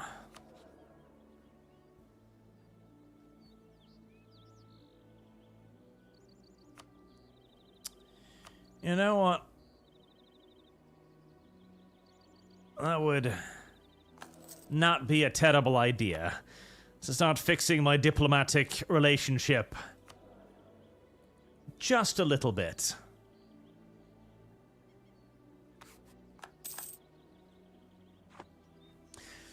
Right, I should also start taking into consideration what new thing I want to purchase now. Revenues, I meant in-game. Crusade Anbennar, Africa. That's going to take a while too. Invade the southern continent. Oh, if I can get over there. Yes, Mel Thompson, you cashed the GE survey. The GE survey? No? What's that? GW survey. Okay. Nah, I don't care. They put those out every now and then to make you think that they're listening. They put out one of those like every year or 2 years or so to be like, hey guys, we're paying attention. They're not. They go straight into a shredder, I guarantee it. Polyon Curse, I wake up and join the stream and the first thing I hear is that I'm a criminal. What did I miss? Well, you probably are one. Have you considered that? Deans, I'm agreeing with you on deregulation. My point is industries with high startup costs won't magically produce a bunch of competitors when deregulated. Oh, okay, so that's right. That's where you're... Right, okay, thank you. I was confused. Yes, no, absolutely. Even if deregulated as well, you also got to bear in mind the fact that these are established markets. Even if you deregulated, in fact, the technology industry is already surprisingly unregulated. But let's say that you've got something like tech, right? And you deregulated, and now what is going to happen probably is what usually happens in a vacuum of government regulation. You're going to enter into a period of basically nobilistic feudalism, where there's going to be a handful of companies that is going to start growing very quickly and very effectively. And they're going to start taking up everybody else's stuff. This is the problem with deregulation on a whole large scale, because now you no longer have anybody making sure that companies can keep themselves in check. You could easily then have the entire market be dominated by 2 or 3 companies who could then do whatever they want. See the tech sector, for example.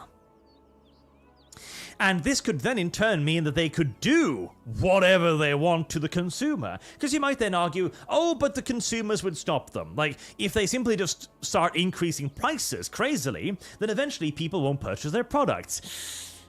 Well, if the 3 major competitors, quote unquote, all agree that they want to earn more money, and they all raise their prices, who are you going to buy from again?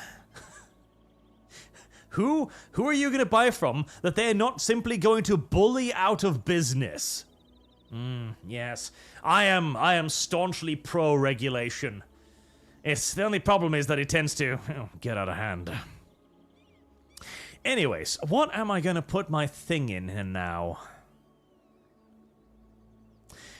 I'm tempted by expansion, honestly, because I do kind of want to try to get some colonies, but, honestly, they've already settled everything over here, and I don't want even more bad boy points for colonial wars, so I'm not sure that's a very good idea. Tolerance? Oh, I don't know if I like that very much. Infrastructure. That would be more money. Administrative, administrative tech cost. Government capacity.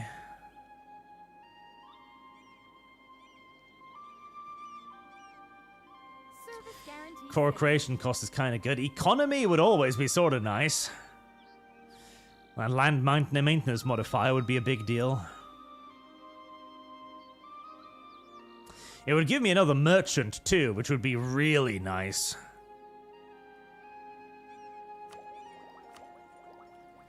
Or I could go for more just military.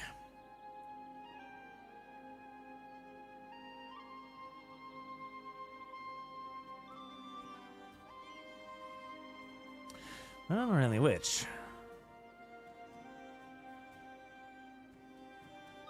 I mean, defensive idea is not bad.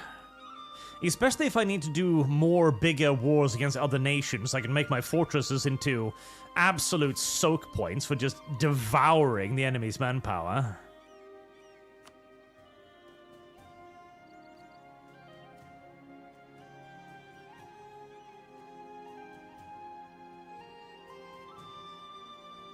Aristocratic ideals is not terrible either, but it's not amazing.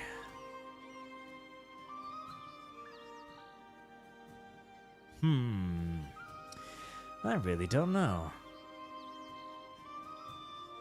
I probably shouldn't go economic, because I'm going to spend a lot of administrative power on just coring.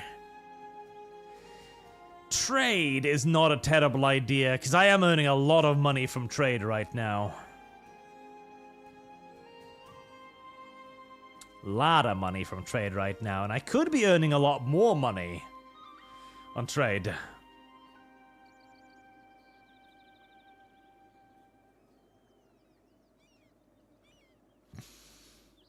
So that would give me 2 merchants. So 2 merchants would mean that I could steer... I don't know if I...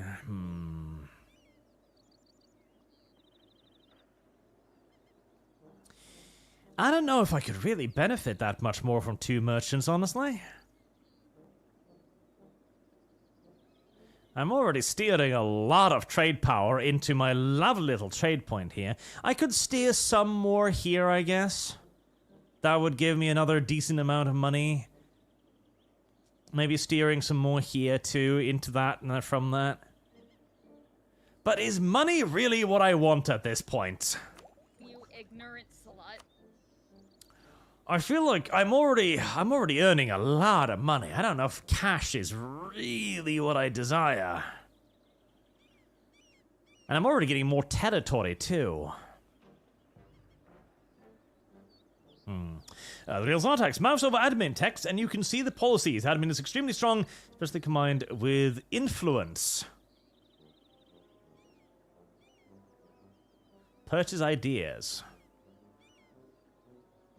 Oh, interesting.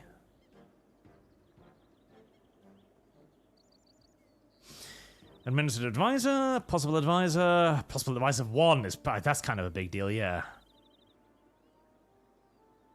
Oh no, it's just possible. Never mind. Co-creation.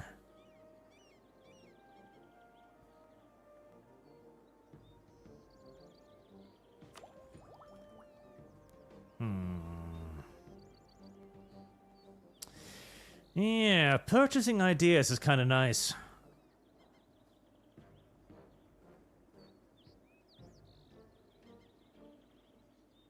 Oh, no, I'm reading that incorrectly. The text?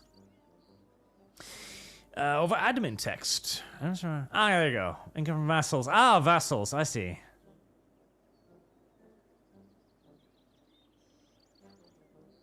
Oh, so that's why they work with all of the others, I think, I guess?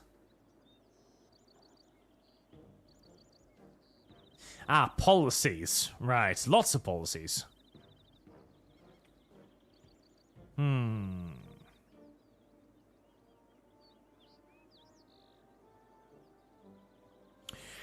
Tax modifier, legitimacy, reinforced speed, manpower, all of these are nice. Trade efficiency, shipbuilding time.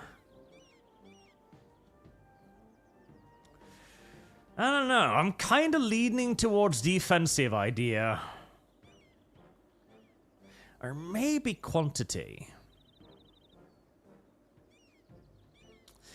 That supply modifier would be nice.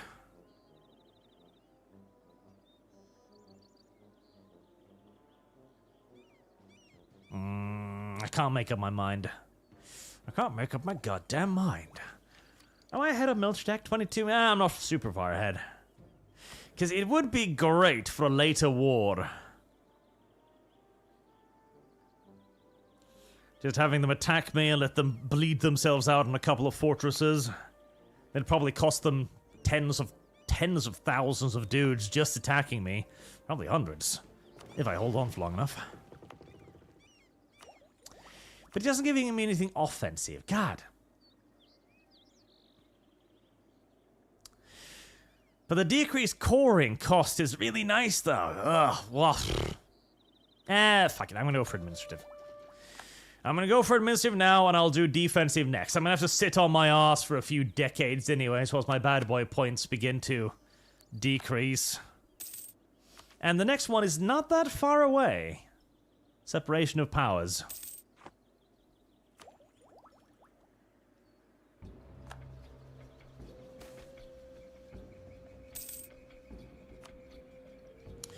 Right, you can build down the fortresses now. We're not going to need them.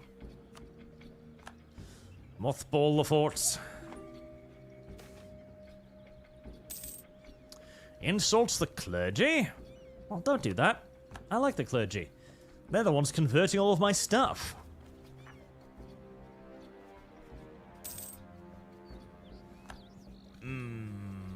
I actually don't need that many strength for that.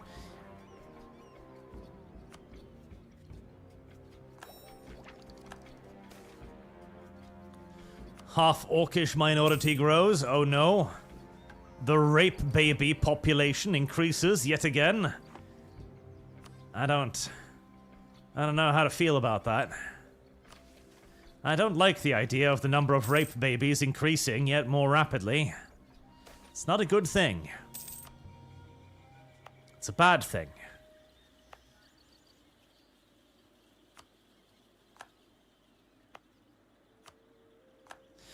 A little bit more down there.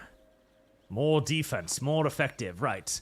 Loads and loads of military power, and I am not going to be able to spend it on light cavalry, so...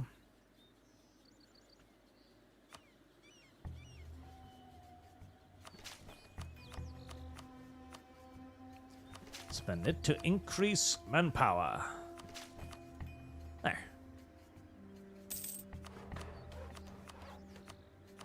And some production too. Lovely. God, look at that income. Well, next time I won't bother with any more mercenaries and I'll just build a bigger army. Simple as. Speaking of, I can build a bigger army right now, and I think I shall do just that. Build me another maneuver army.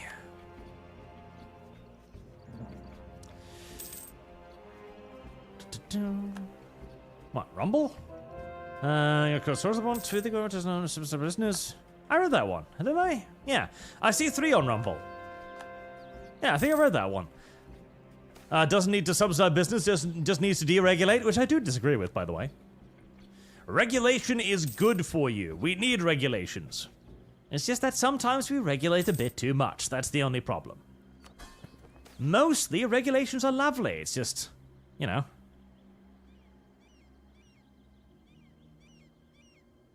$50 prestige. Yeah, that's more than I can actually handle right now, so don't worry about that. Slowly but surely, they're calming down a little bit more about that whole I enforced my religion upon them thing. They were very upset about that. Very, very, very upset. You'll see the light eventually, don't worry.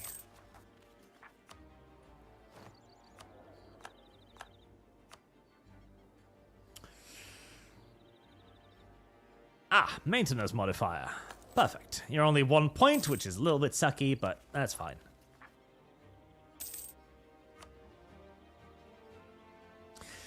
You will see the light. Don't worry. Make sure we keep converting the subjects to just in case they start getting uppity. So much goddamn money.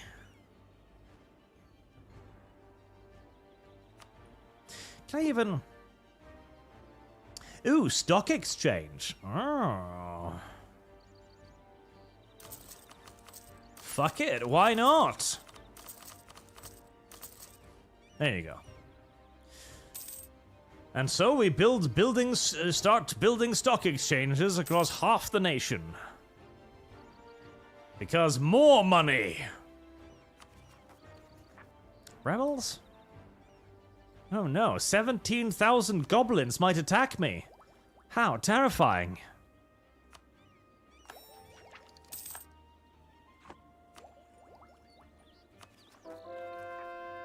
How absolutely horrible. The trembling in my boots and all that. Yeah, I've long since given up on trying to stop them from eating one another. Love denied. I always deny love whenever I can. It's not good for you.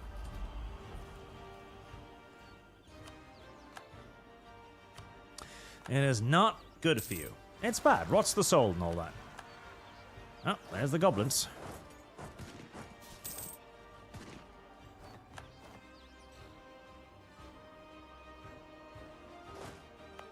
Ba, ba. Oh, okay, what we got?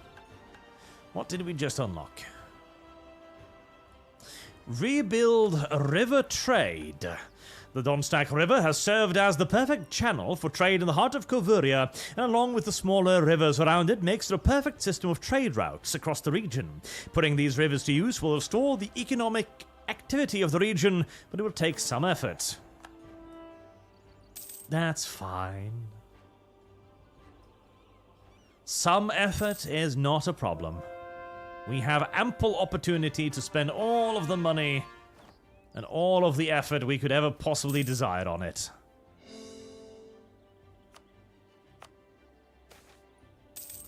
Oh, there's the Spark Drive rifle. The Spark Drive is something of an icon. First invented by Gnomish artificer on the island of Nimsgård, the Spark Drive uses Dame Star and lightning elemental essence to fire bolts of lightning similar to musket firing balls. Oh. Right, I didn't pause the game. The constant clinking of coin in the background should probably have tipped me off to that, I guess.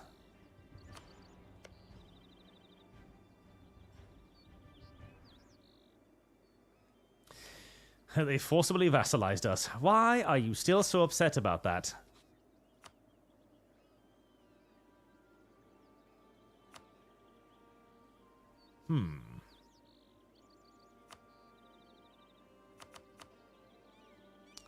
Damn, you are very poor. Maximum of 15. Maximum of 15 is not that big. 25. Okay.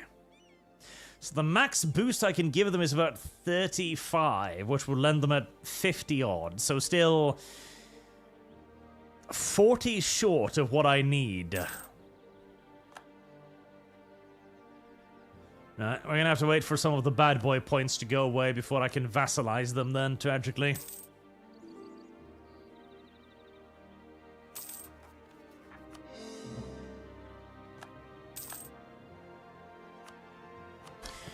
It'll give Raven March an opportunity to calm the fuck down a little bit. Actually, they're only getting more upset.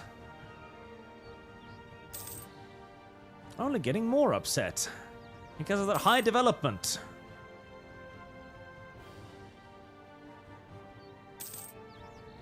Wait.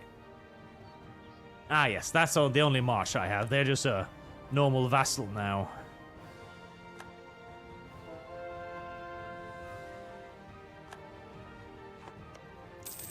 They're getting upsetty spaghetti over nothing.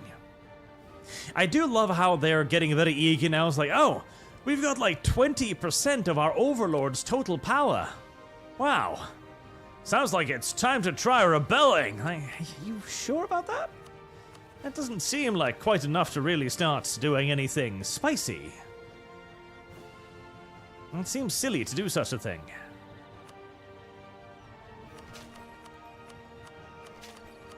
More manpower. More production.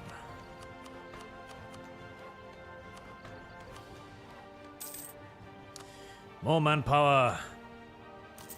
More production. More local markets. More trade depots. Build, build, build! The economy must grow larger. Larger, I say. The economy must grow. The GDP must increase at any cost. If only I could start importing enormous quantities of migrant workers.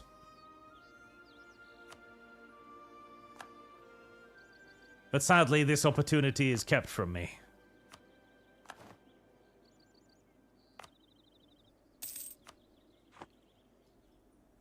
That is the next step of any good. Oh, hey. It looks like my neighbor has lost a war. A pretty bad one, too. Well, their economy probably was in the absolute dumps after that previous one, plus most of their men being dead, so that's what you get for being a silly willy and declaring war like that without any proper reasonings. Ah. It looks like my neighbors to the south are kinda dying too, huh? The war had some pretty far-reaching effects, destabilizing the entire goddamn region, more or less. Hello, who are you? Coven Blade. You probably hate me, but that's fine. I'll try to make you like me, even if it is difficult.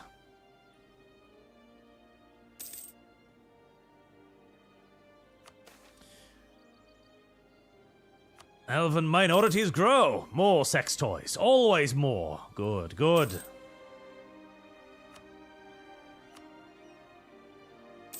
Alright, can I build any manufactories? I can. Build a couple of those.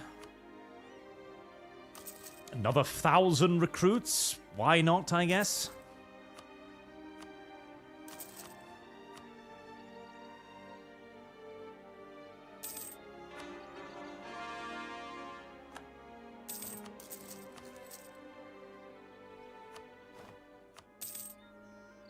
Money. Money.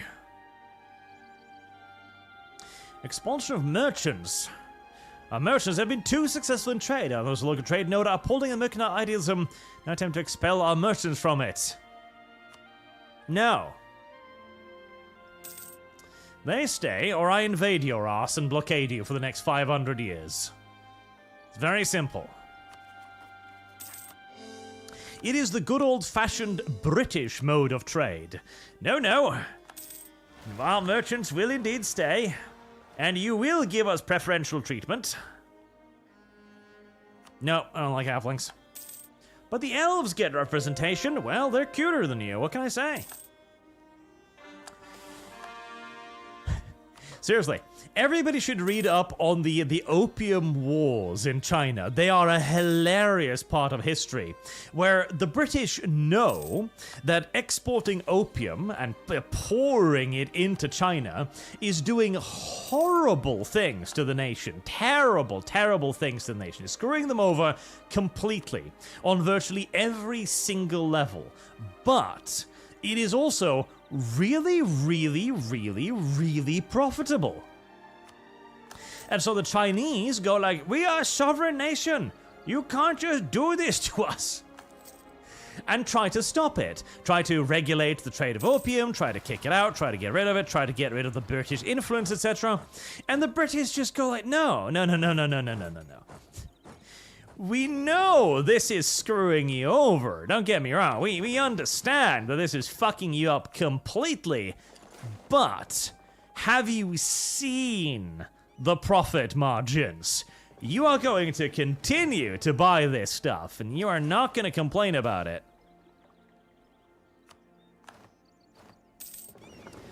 Right, let's get you guys upgraded.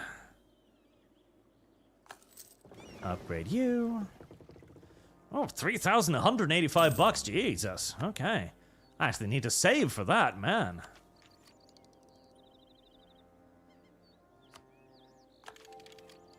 Heavy frigate reporting. Oh, shit. Did I just upgrade them before I could actually upgrade them to the latest ship? I didn't I? Fuck. Well, silly Willy.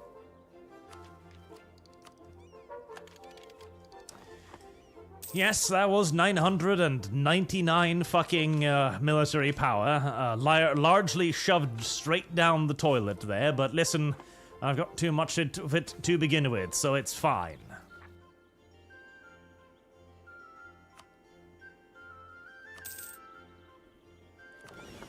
I'm actually need to save for an upgrade for the first time in a while. Can I upgrade them whilst they're, I can, can't I? Okay. Well, I'll mothball them again then, because my fleet is rather expensive.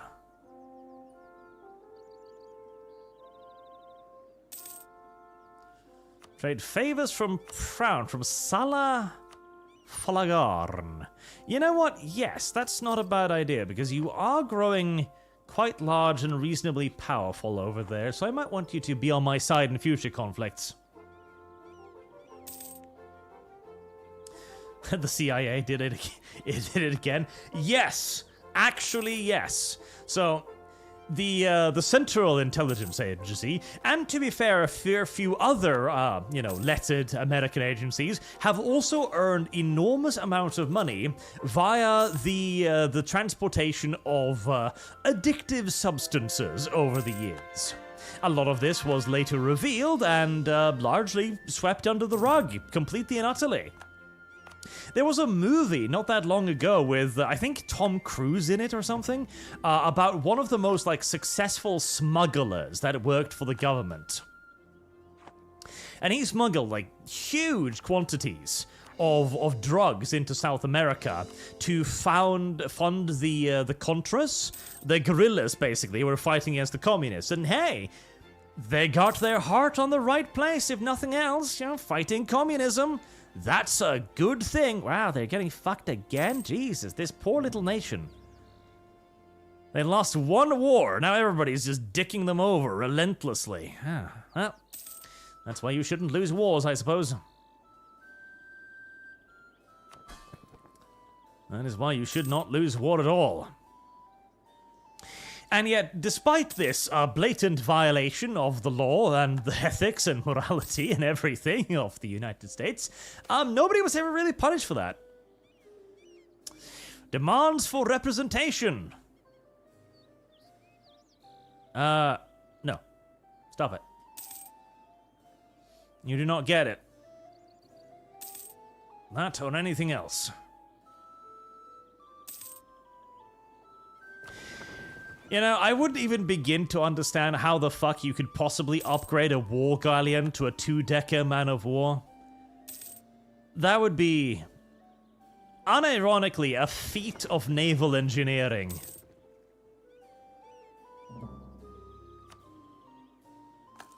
Right.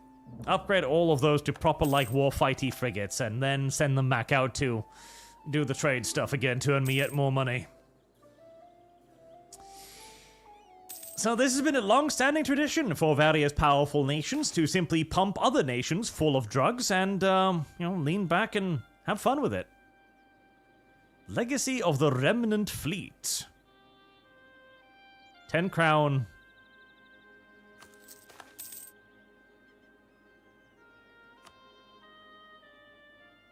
I'm betting on ships, apparently. Well, if all I'm betting is $10, I guess I'll survive. As of course, you don't really care about what happens to other people's nations. Mercantilism. More mercantilism. Always more mercantilism. Right. Upgrade the boats. And now that you're all heavy frigates, go out there yet again and protect my trade, my darlings. Earn me more money.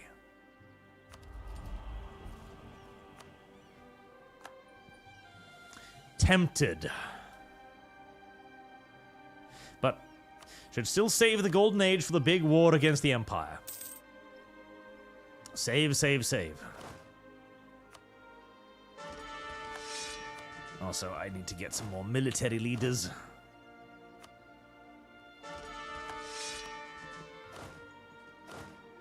The armies are getting fat, soft, lazy. And we can't have that, can we?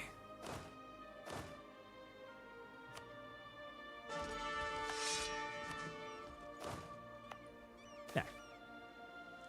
Exceptional year. National tax modifier plus 50%. Yeah, that one, definitely. That'll earn me a lot more than 50 crowns. Elite half-elven gala. Integrated. Prominent half-elven members of our community are holding a gala in the next few days. Apparently, they've restricted the attendance to half-elves and elves, as in their want for this sort of event. However, in a gesture of goodwill to our country, they're extending an invitation to a few people outside of that in-group, and the Witch Empress is one of them. Some are advising the Witch Empress to accept, and others are advising her to ignore it. Still others are saying that this refusal to include people outside their social circle indicates hostility to the rest of Corvaria and should be condemned. No. They are merely gatekeeping. Gatekeeping is good. I shall not condemn their efforts to gatekeep. If anything, I shall simply thank them for it. Praise them, in fact, even. What? No, you're gonna give over the fancy stuff. I like those people because they make me cool stuff. Let's get more artifacts, actually. Self-cleaning parchment. I don't know. Portable turrets? Sending stones.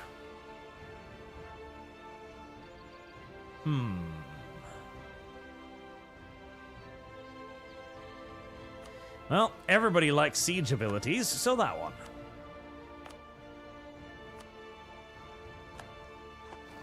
States, more states. More cores. Lovely. Everything is nice and stable again.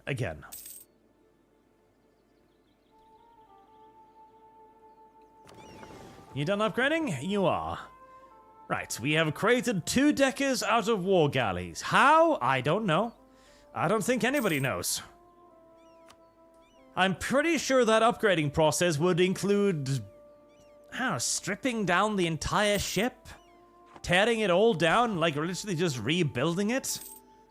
I don't think it would really be the same vessel at that point anymore. But Ravenmarsh is still really upset that I made them change the religion. Another dead hunter. Good.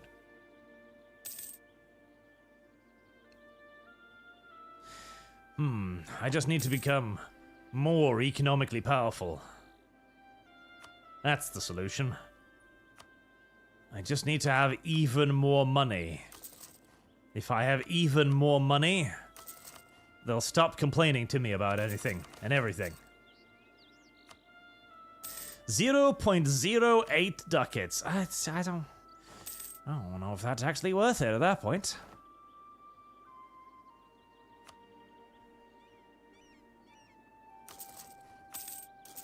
More stock exchanges. Honestly, with the amount of trade power I have in each trade now, I fear now that the tiny increase to each one honestly doesn't really do much anymore. Nucestria, sure. Kehetheria. Who?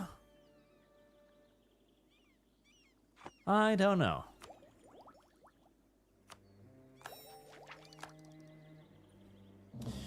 Promoting culture. Homogeneity is a good thing, and we do need more of it. Oh, we've already converted everyone. Nice. How much of a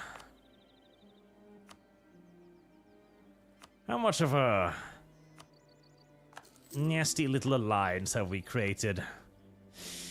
Yeah, a pretty big one. Too many bad boy points.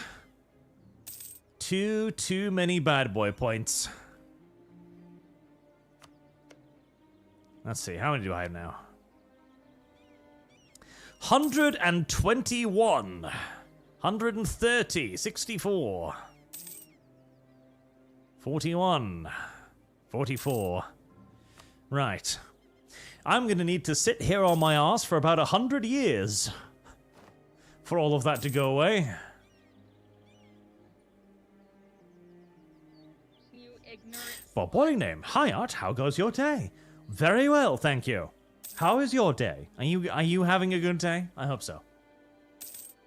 Speaking of good days, by the way, I'm pretty sure the new Game Awards is tomorrow. The Craig and Side-Scrollers, the Real Game Awards was the name of it, right? The Real Game Awards. I think that is tomorrow, if I am remembering correctly. That'll be fun. That'll be a fun little thing. Oh. Damn, you're large. I would like to be your friend, because you're kind of huge. Representation is a lie. Reject it. Or I will reject it for you. I do hope that gets a lot of pull and attention. Repopulating the Folly. With the lands of the Folly somewhat viable to inhabit, the task now comes to actually inhabit the land. A great effort to send people to populate these lands is vital for its for it to compare to the current headland heartland in the north. Oh, national tax. Oh, damn. Right, start pouring tens of thousands of dudes into the swamps then to rebuild it. It's going to be a long and painful affair, but eventually it will be populatable. It will be populatable again.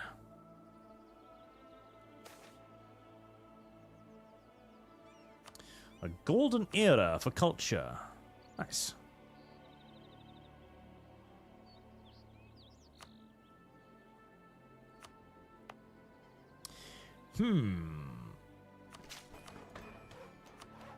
Well, don't worry about that. We'll just boost that up, and we can build a march there. There, making it nice and defensible.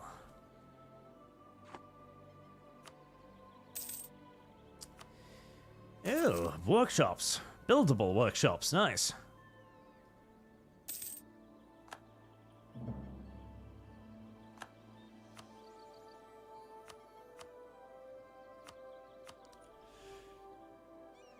Might as well upgrade the rest of the markets to trade centers.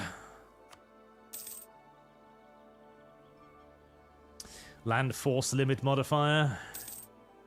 Jesus. An even larger army? Could such a thing even be possible? It could. In fact, it really could. An even larger army? Damn. I feel like that might almost be a little bit too luxurious. But yes, I hope it gets a lot of attention. I hope it does well, so they can continue to do well. Maybe spread out a little bit more too. Harpy Clan provides tribute. Oh. Thank you. I shall give you a gift in return, even if it is a ridiculously huge one. Can you imagine the Harpies getting 1,000 ducats? Like, God, that is enough to, like, rebuild the infrastructure of an entire province? What are they even going to do with such a tremendous amount of money?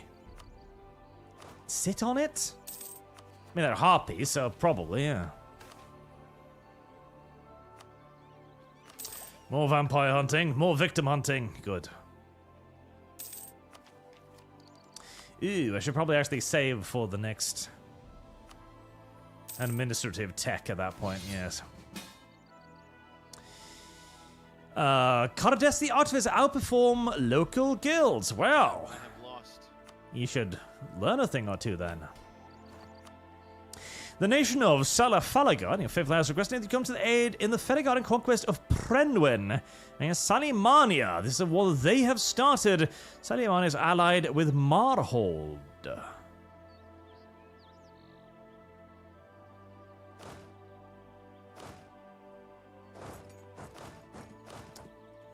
Very well.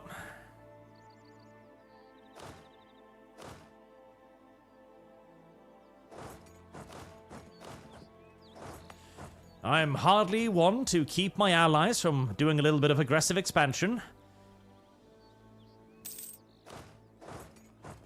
I certainly do enough of it myself, so it would be hypocritical to keep them away from conquering many, many wonderful things.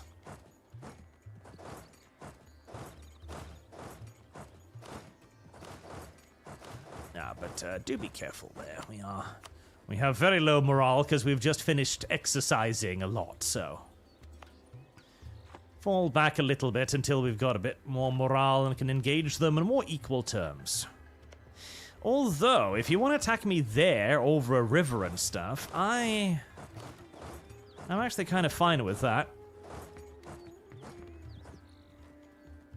I may be a bit disorganized. This may be another Stamford Bridge event. I'm not saying that it couldn't be, but... Oh no, I'm slaughtering the there you go, yep, slaughtering the shit out of them.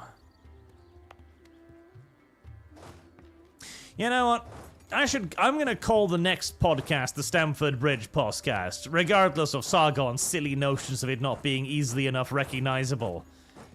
Silly Sargon's like, nobody knows what Stamford Bridge is. Nobody knows what the fucking Lotus Eaters is either. Well, now they know, but previously, when Sargon first brought that name to me, like, hey, I'm gonna start a media company called the Lotus Eaters, what do you think? Like, what the fuck is the Lotus Eaters? And he tells me a story about a bunch of gay Greeks on an island fucking eating petals and fucking each other, and it's like, wow. That's weird. You sure? And he's like, yeah. See, names are, at the end of the day, basically pointless, okay? Basically pointless. Names don't really matter. It is what you build around the name that matters, okay? That's the only thing that matters. Star Wars wasn't Star Wars before it became Star Wars. I mean, the name Star Wars is really dumb. Think about it for a second. Take out all of the connections you have with Star Wars, all of the memories and all of the iconic things you automatically think about when you think Star Wars, the Jedi and all of that nonsense. And just break it down into the two words, Star Wars. A war in the stars. That's it. Like, okay.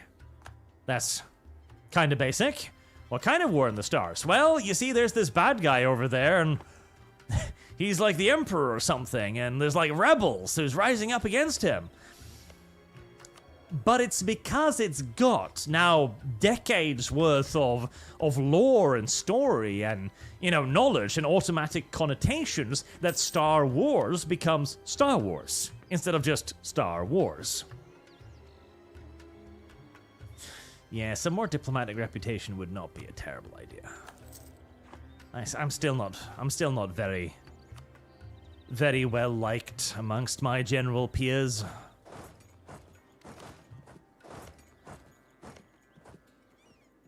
Remember to raid and burn all of the enemy's provinces. I know we were here for that not too long ago, but there's still a few ducats here and there that you haven't confiscated the last time through. Yeah, maybe you should have asked me a little bit earlier instead of now. Hello there, my lord. I know you've just invested in the construction of like 15 new trade centers, but could you give us money? No, I just spent all of it. You know I just spent all of it. Why are you coming to ask me for this now? You ignorant slut. Because they're retarded, that's why. Yes, Lumlum, they are ignorant sluts, all of them. They are all naught but the most ignorant of sluts.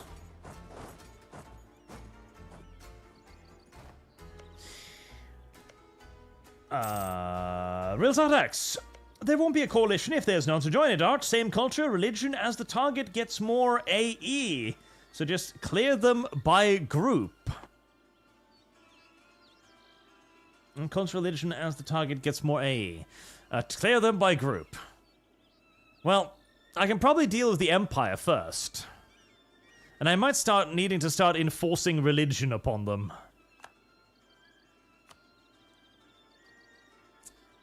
Although, my happy little religion has, well, it has spread a little bit, kind of. Has it? It hasn't, has it? Rebellion. Oh, Rebellion. I hate Rebellion. Why can't he be the Black Doctrine? I like the Black Doctrine. I like the Black Doctrine. But what a name, Arch. Don't let the Fujoshi hear the story. They will twist it, and they will then have to, English, I will have to feed them, because funny. Savvy. Chat, how much would you pay me to get Madam Savvy on a call with Sargon, huh? How much? How much, chat?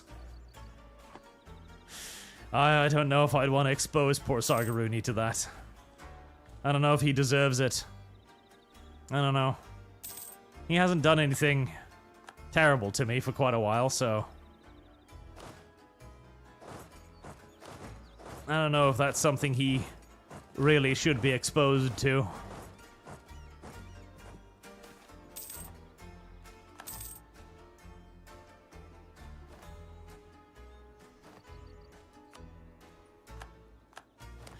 I do have...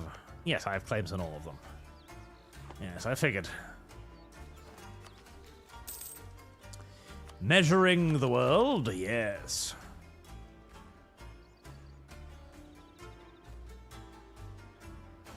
Am I... 1,148. Yeah, close to being maxed out. Right, spend some more development then. Heresy's the question. Fire is the answer. Some more manpower. And some more production.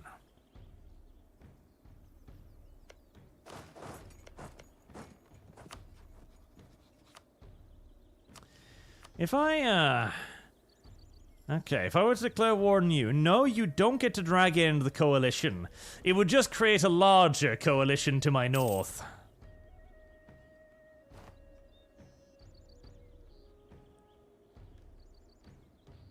Oh, hello. Imperialism. Take capital Marhold.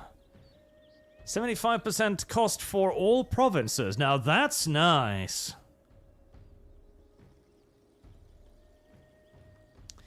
And less aggressive expansion as well. Ooh. Well, I'm gonna have to wait for the breaking of the truce, but I think imperialism sounds like a pretty good reason to do stuff.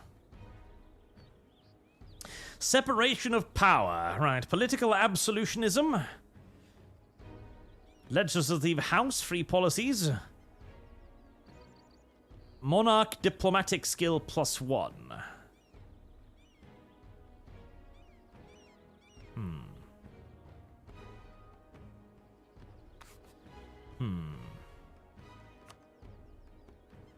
Right to petition. I'm setting up a pretty absolute totalitarian vampire monarchy here, so we're not going to be separating any powers away from the boss lady.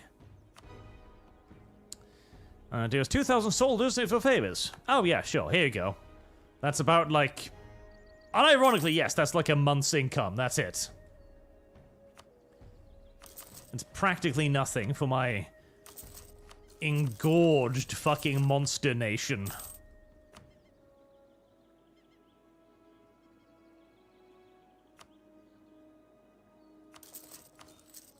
That's a lot of recruits.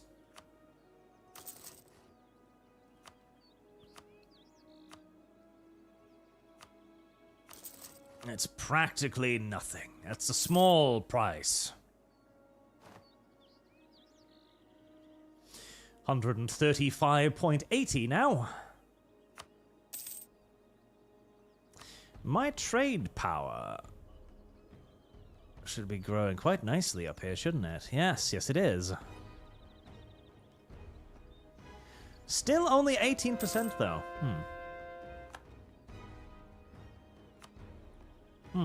Clearly I need more trade houses.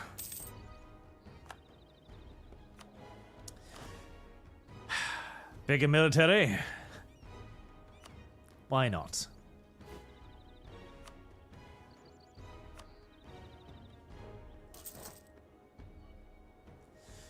Another maneuver army.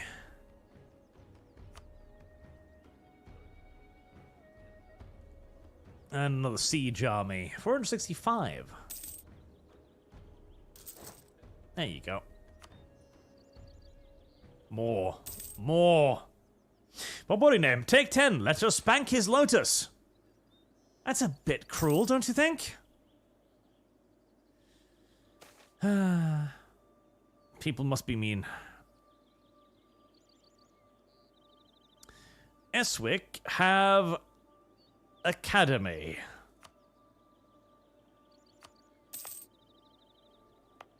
You want to build an academy up here?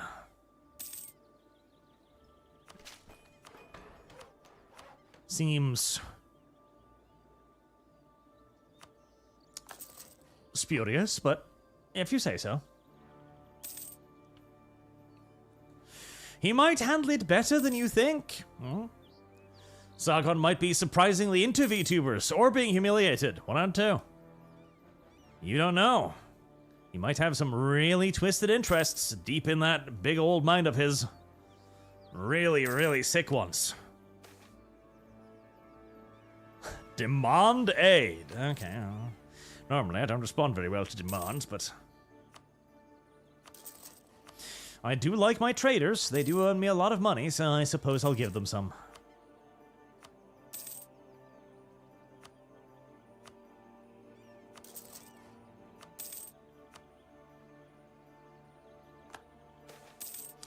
Statements gains power.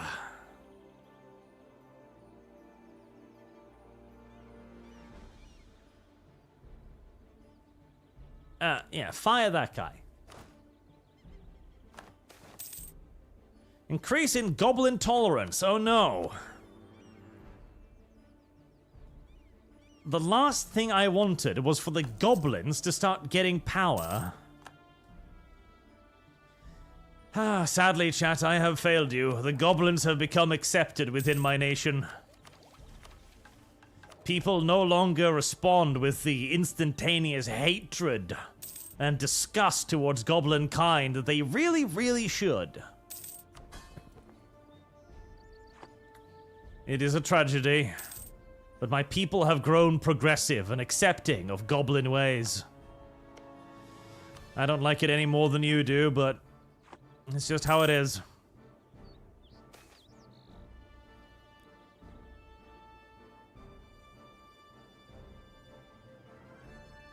A beast I am, least a beast I become. What? No. Just go eat. Just go eat. Everybody knows what's going on now. It's not a secret.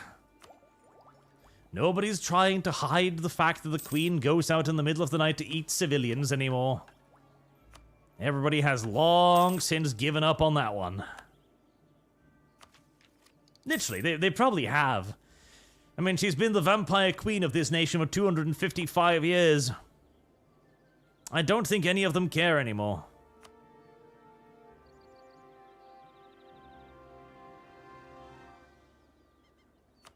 What do you want from me? Oh, to conquer my neighbors. So, that's a bit aggressive. I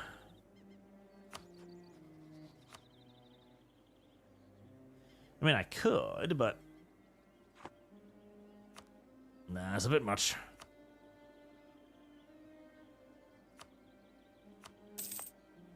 You want more academies, do you? Could you at least pick locations that have a open slot for the academy instead? Greedy bastards.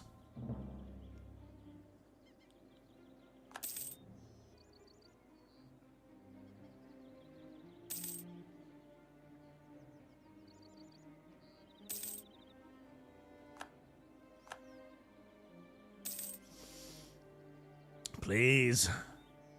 The truce must end. 97. Oh, God. It's so long away, chat. It's so far away. Hey, portable turrets. Nice. How many new inventions will I get before the truce is over?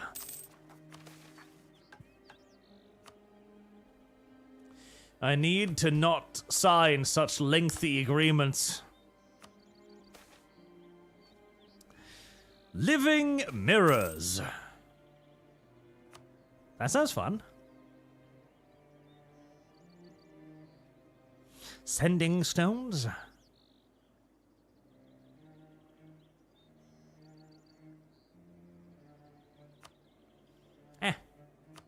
Self-cleaning parchment. You can use the paper over and over and over again. It's a bit of a revolution when you come to think of it.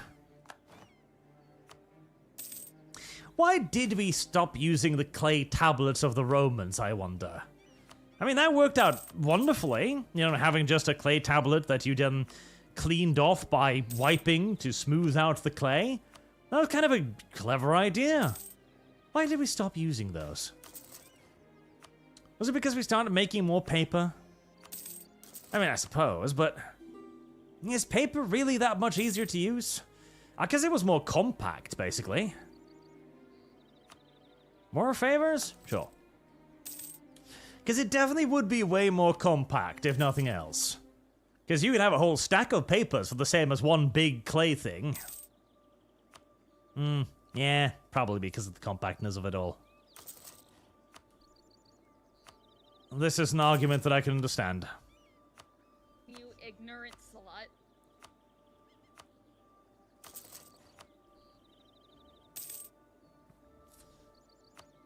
Infinite numbers of buildings. I have built all the stock exchanges I can.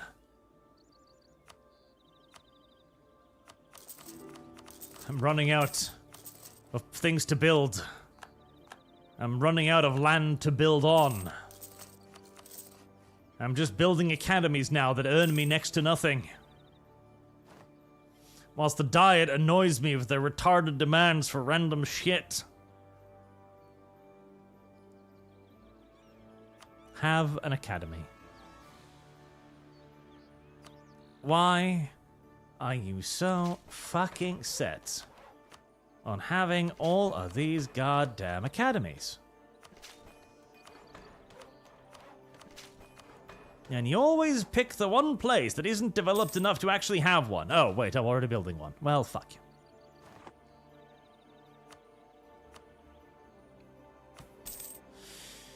They're just centers of learning. Do you really care that much about people's learning?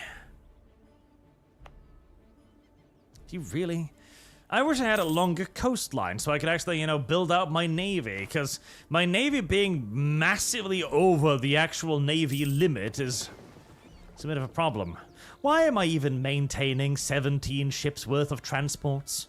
Do I need the transports? No. Am I ever going to need the transports? No. Why am I keeping them? Who the fuck knows? I'm just gonna sell them.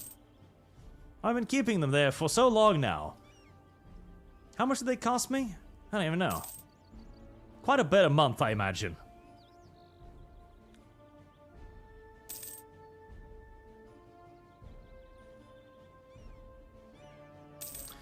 Yay. Some of them have finally fucked off. Build a great palace.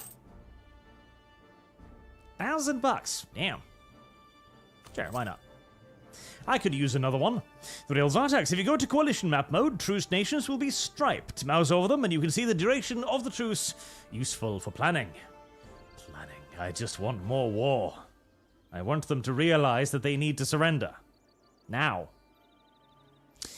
Rights? You think you have rights? What kind of rights do you think you have?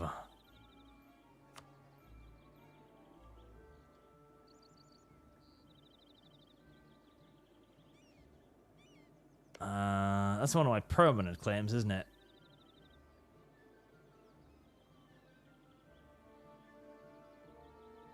Ah, yes. Yes, it is. It's one of the things I want to get from them. Yes, situation works for us. Leave it be. Fucking goblins.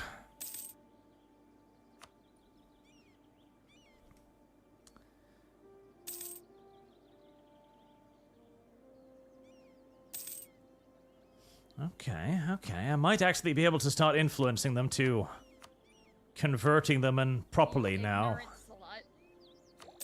That would be nice. Making them a part of my greater Corvurian nations.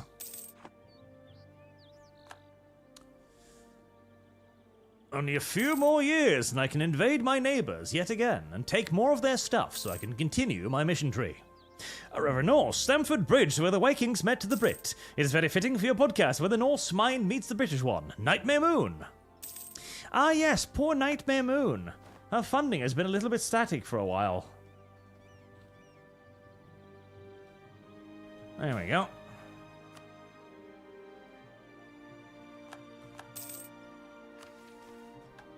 Healing the Folly.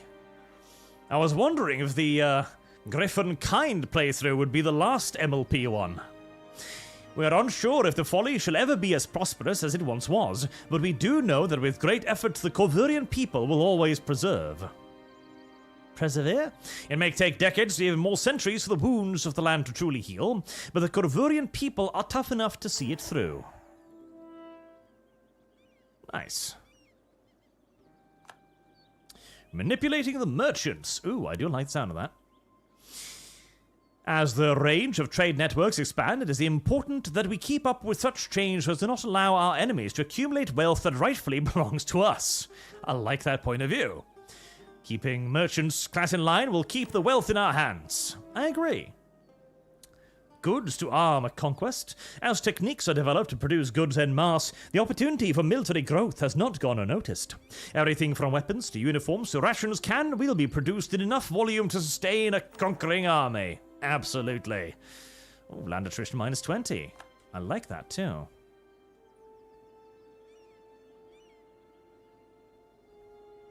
The veins of an empire.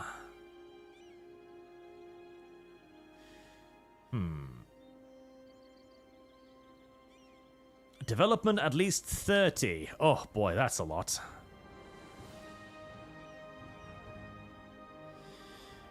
Dome is 20. Development is at least 10. Okay.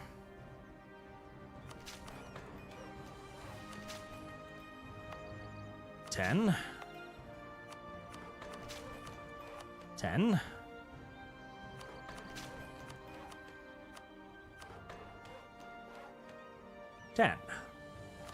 Any more?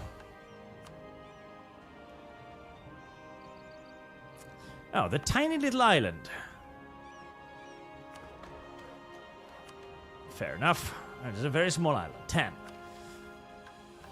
And now I just need development at least 20. Oh boy. That's a lot of power.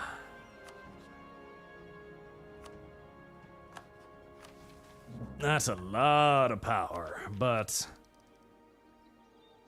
50% cost?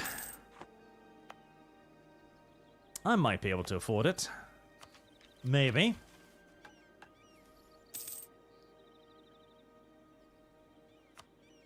So, exactly what region is this? I'm guessing to the south. Darwin's Folly Ordia.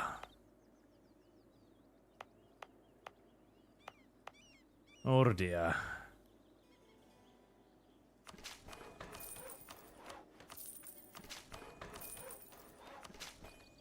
Oh boy, that is going to be expensive. All right. That is going to be very expensive.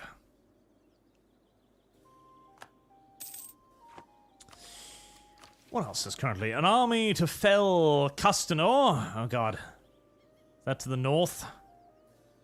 It is! Oh Jesus, another huge area to conquer? My god. It's a very greedy nation, this. It's a very, very greedy nation, this. Incredibly greedy. I'll just take another slice of my neighbor and content myself with that.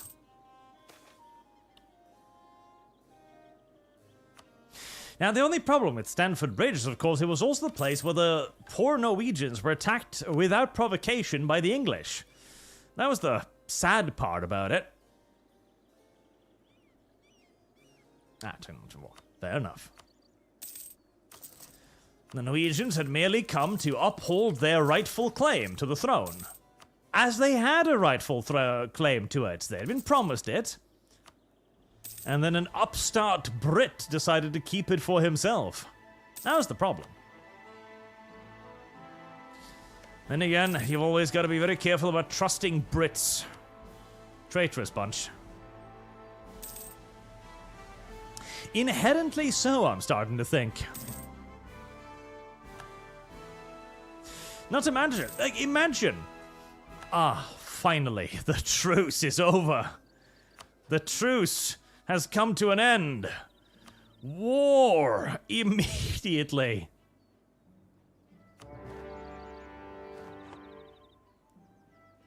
You think they were preparing for this? You think they were sitting there like, counting down the minutes and the days until shit would kick off again? I think they were. And if they weren't, they should have been.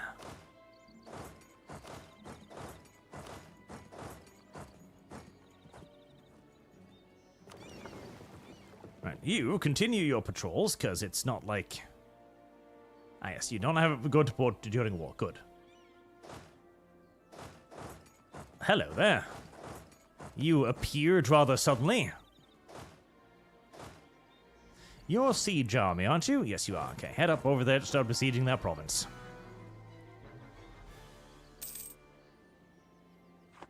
My muskets shoot lightning.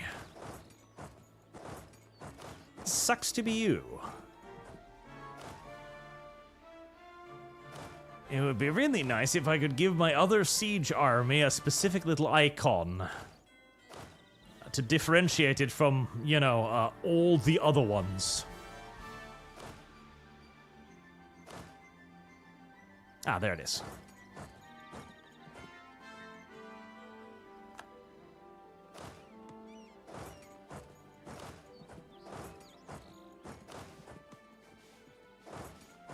Let's just give it like a different size. How much more do I need now? So, 16 artillery gives +4 bonus. 16 artillery. Good God. Okay. Anyway. Can I update this template somehow? I don't think I can, annoyingly.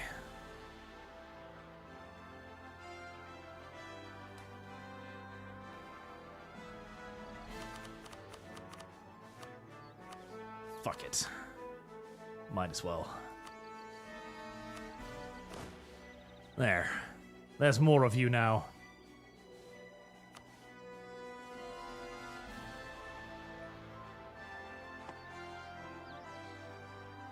I want to need to siege that out first, do you? Okay, well, don't worry about that. Go back. Get your reinforcements. Then start sieging properly, like good little people.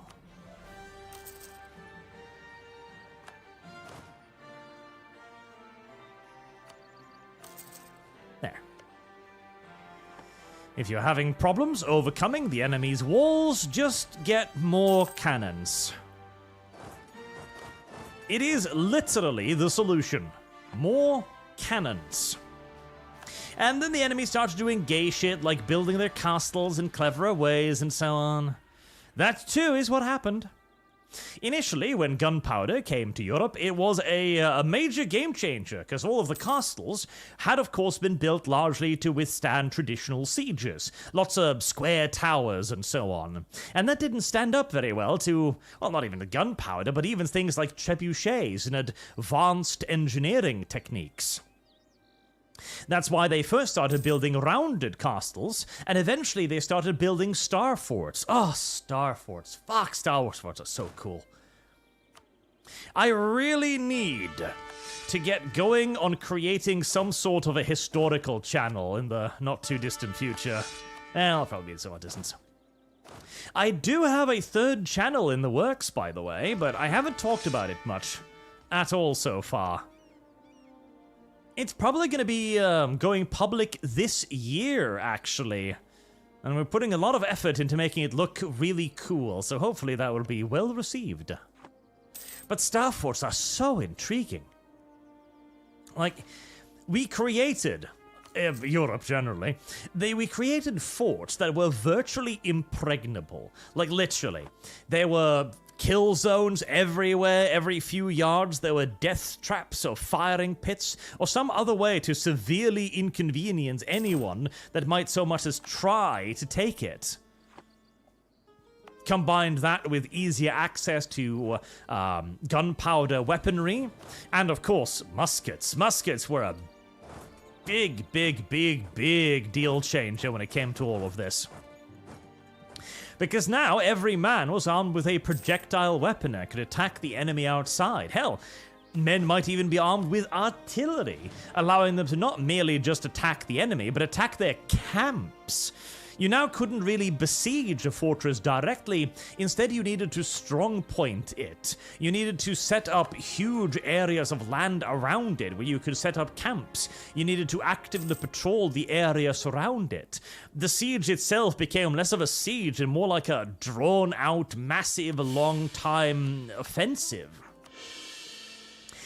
I don't remember the name of it, but there was an Austrian fortress during the First World War on the coast of the expansion of university. 3,000 crowns. Boy. But yes, go ahead.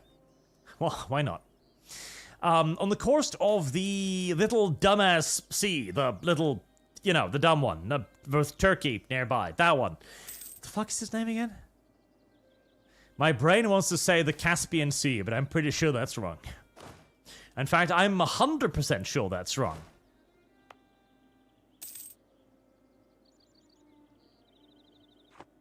Why is my brain freezing on this so completely? Well, that sea, anyways. And the Russians were besieging it after they'd absolutely kicked the shit out of the Austrian armies early on in the war. And again, they weren't really besieging it. They weren't even in range of being able to fire at it with artillery or anything like that. They were just sitting around it, kilometers away, and, well, waiting, because that was pretty much all they could do. Any attempt at, like, an escalation to attack it directly was considered pretty much just fucking straight-up suicide, so nobody wanted to do that. Besieging it, too, would have practically have been hopeless, were it not for the fact that the Austrians had fucked themselves over, because they're Austrians, and Austrians are famously retarded. Unironically, they are famously retarded. By emptying it of the majority of its supplies to support their offensive armies. They'd spent so much time, so much money on building this enormous, incredible fortification, only to abandon it almost immediately, get their asses kicked in, and then be sitting there like, boss, we don't have any food. Right, start eating the horses. God damn Austrians. The Austrian people deserve every bad thing that happens to them, I tell you. Ooh, level 8 fortress. Why, yes indeed. That sounds very tasty. The Archipelago Frigate. Can now build Grand Shipyard. Ooh. What does that do? Naval force limit modifier? Oh god, yes, build all of them this instant. God, you are getting awfully hungry lately, aren't you? Good god. Oh.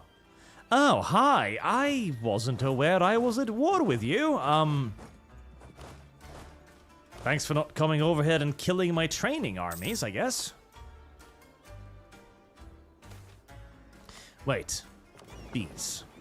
I know you! You're over there! I can go siege your shit again.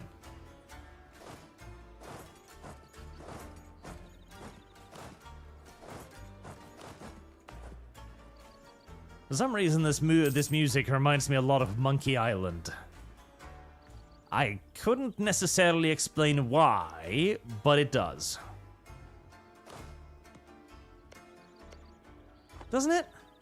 You can hear it too, right? Monkey Island, kinda? Yeah? I'm not just crazy, am I? It is kind of Monkey Island-y, isn't it? Yeah. Yeah.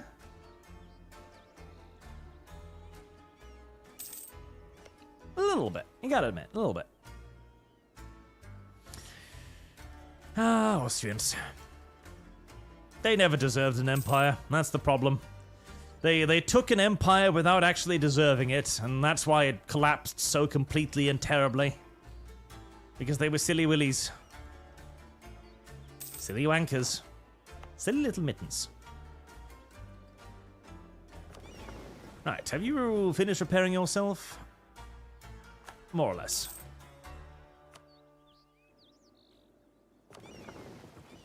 Alright. Split the navy into two. And go up there to blockade them. They'll give up soon enough.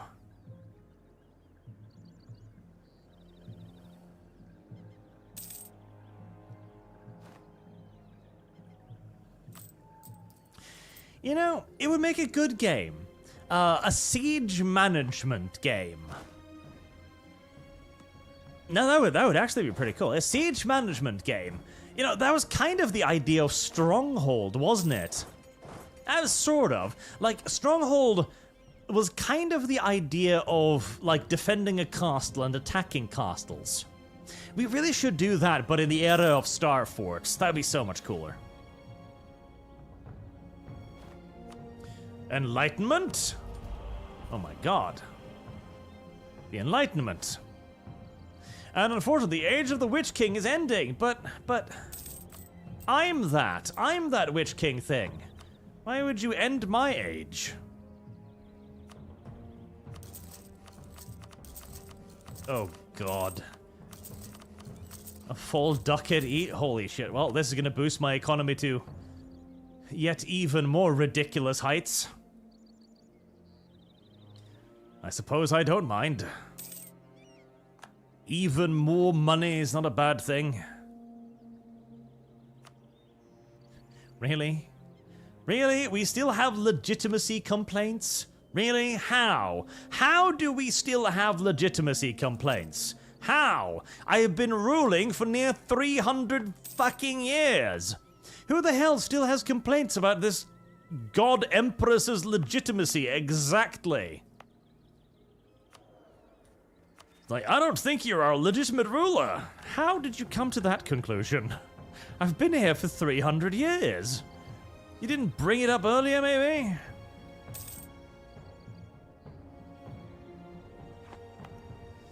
Development is at least 30. Oh, God. Lower Dostanek, is that part of it? No, Dostanor Darvarnos Folly. I know, that is Darvan's Folly, yes.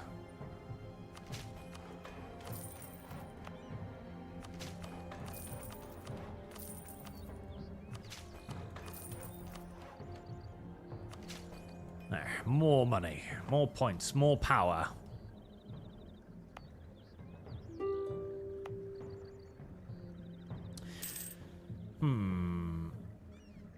Does that... No, I don't think it increases the thing, does it? I wish I could spend money to do this. I really wish I could spend money to do that, because I have money. I have enough money to upgrade all of it 7 times over. So, PPAC, you ready to give me more of your money? 193 bucks. That's all you got? Really? That's it?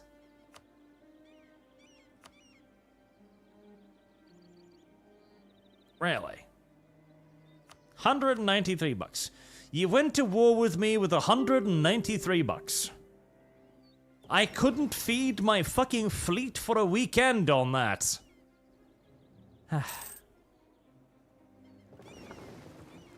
It almost feels like going to war with these little shits is hardly even worth it at that point.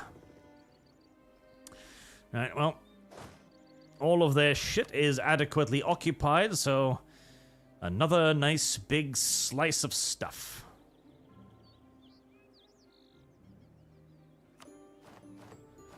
Another nice big fat collection of bad boy points as well.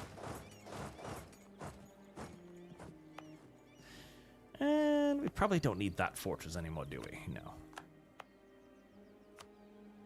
Upgrade that to level 8, though.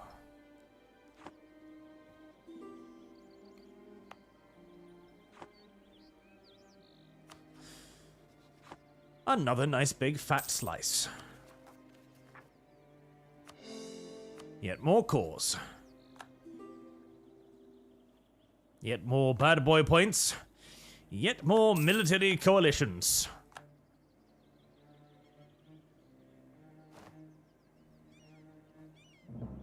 Many military coalitions.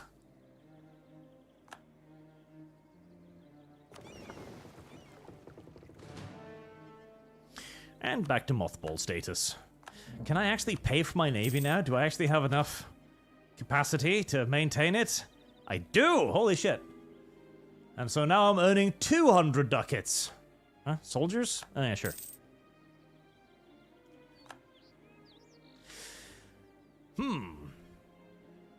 What do you think happens to the random human soldiers that get sent to the elven lands all the time? Do you think they get received well? Do you think they basically all build themselves personal little elven harems over there? Or do you think they get treated like monke and inferiors, basically? Rough and tough human mercenaries from outside the forest? I could see both. I could easily see both. For their sake, I hope for the latter, though. Latter? Former. Former, yes. Ooh, another big war.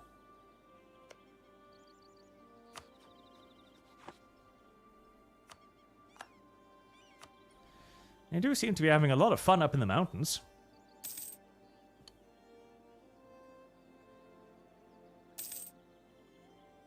A third Mexican empire? What are we talking about now? Oh, you know what? That is actually not as crazy as you might think. So, the Trumphaluffagus had been talking about how he was going to try and deal with the criminal cartels as well. Now, that is an interesting line of thinking because dealing with the cartels in Mexico and in, you know, South America in general, that is a major operation.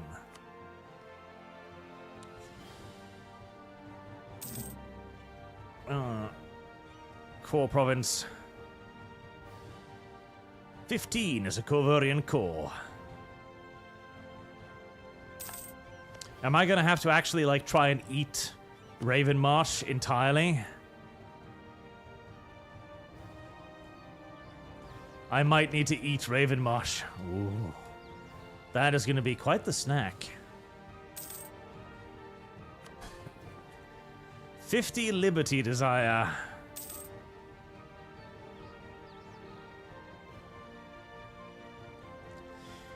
Well, once the enforced religion thing wears off in another 50 years, I would not have done that if I had known just how long they'd be upset about it. If I knew how long they would hold that grudge, I wouldn't have done it. But honestly, the only way in which anyone is ever going to do shit to deal with the cartels on a proper, genuine basis, rather than merely just inconveniencing them mildly for a few years, is going to be to create basically a Mexican empire. Sending stones, growth beams, artificer exo arms, infantry combat ability plus 10. Commercial sky galleons. Ooh, that one. I like the idea of sky galleons. Because you are basically going to need to militarily occupy the entire region. And America isn't going to do that. America isn't going to have the patience to do that. It couldn't be bothered to occupy Afghanistan and Iraq and all that nonsense. So they're going to need to establish a local rulership that can take care of all of the nonsense of actually ruling this area and keeping all of the cartels down, as it's not a simple task of merely just defeating the cartels, because, you know, they're not exactly going to stand and fight you in the open. You need to suppress them aggressively for a very, very, very long time, in the kind of way that only brown people know how to.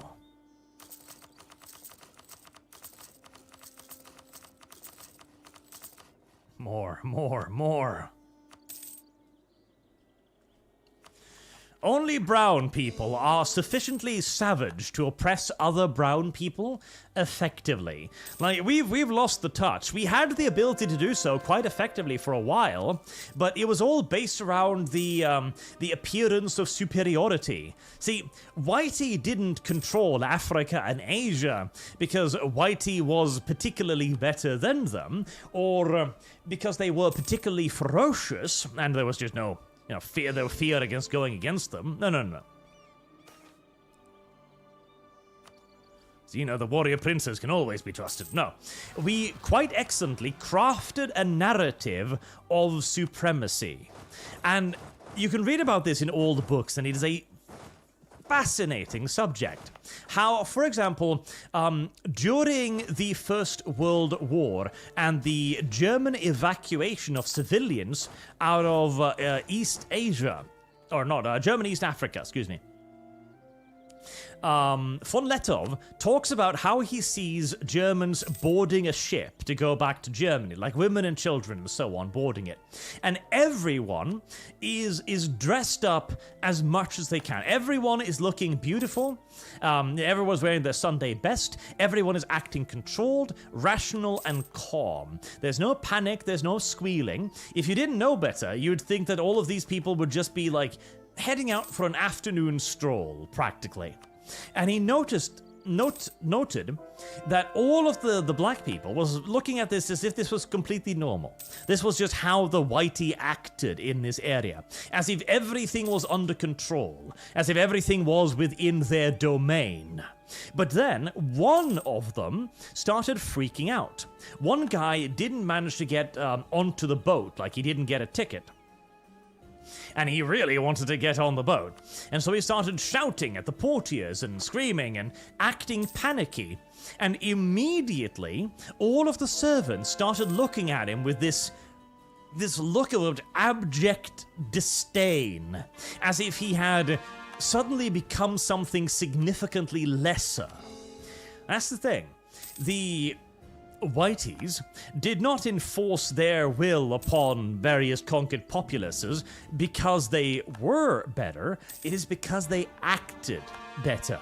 They very studiously and carefully maintained an air of apparent superiority, which they sold so well that the locals bought it. And the moment that masquerade began to fall, it was very difficult to put back up again, if not indeed impossible. And we can see quite a lot of examples of this in the social systems of the world. Another one, for example, would be monarchy. Monarchy was viewed as just the basic stuff, right? Of course we have monarchy. The monarch is appointed by God, right? Obviously we have a monarch. What do you mean? What is the alternative? But now, of course, it's the exact opposite. Now it seems absurd to have a monarchy. What do you mean, appointed by God? Nobody believes that shit. Nobody believes that God appointed this monarch. He's just some douchebag that's decided to get into power, or has had a hereditary claim to it, or whatever. It is the spell being broken. No longer do normal people look at kings with awe and amazement. Now, half the time, you look at them as fat freeloaders living off the state's money. And living quite luxuriously off the public's money as well. Ah, finally. Right, time to annex you.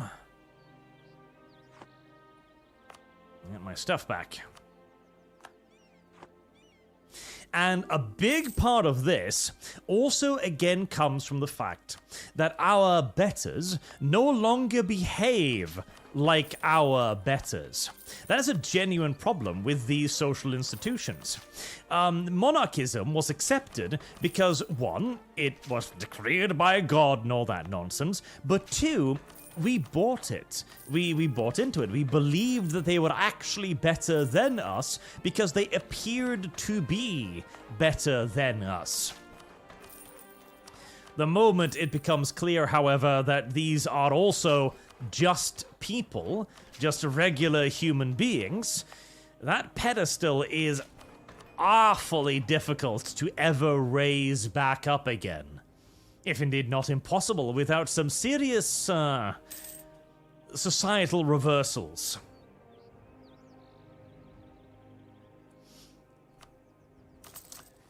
More monthly income? Oh yes, why not? Why not indeed?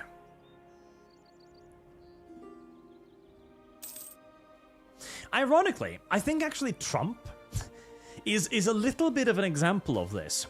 A little bit of a return to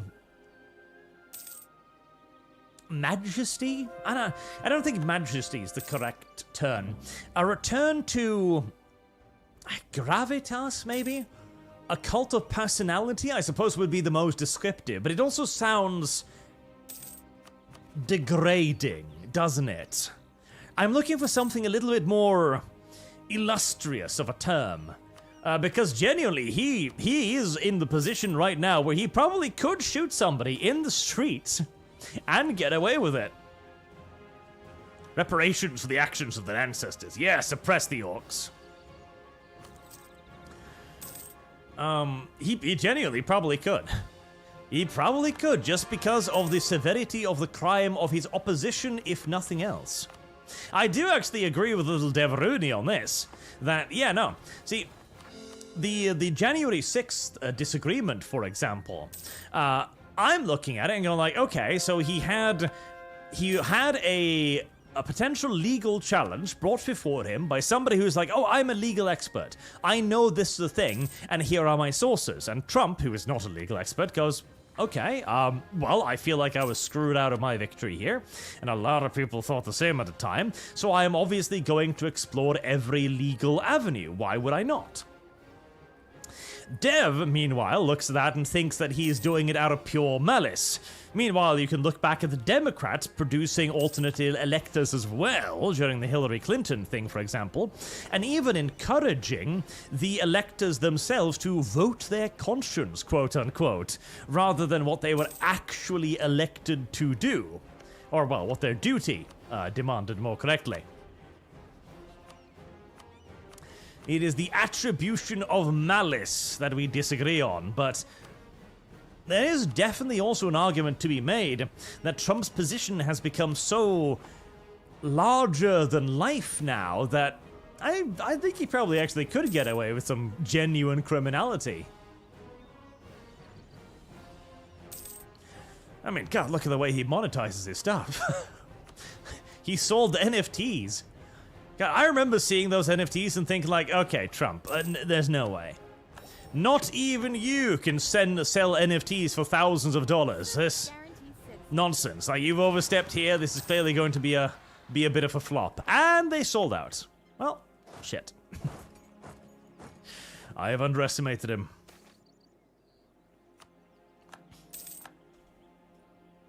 Why did you have to take that?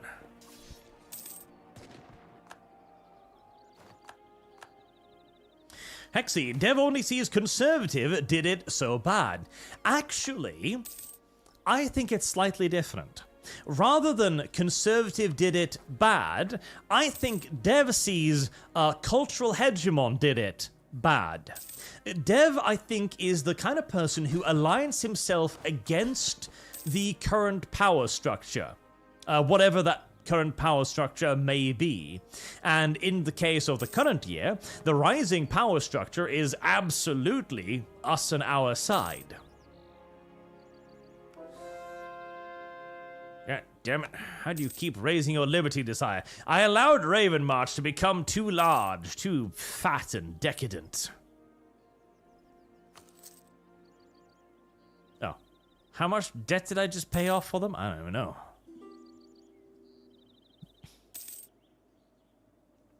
Minus 10, eh?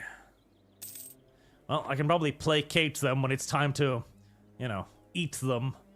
Because it's gonna take a while to eat up these guys. I have lost. Shit. We're not gonna remember diplomatic reputation minus S.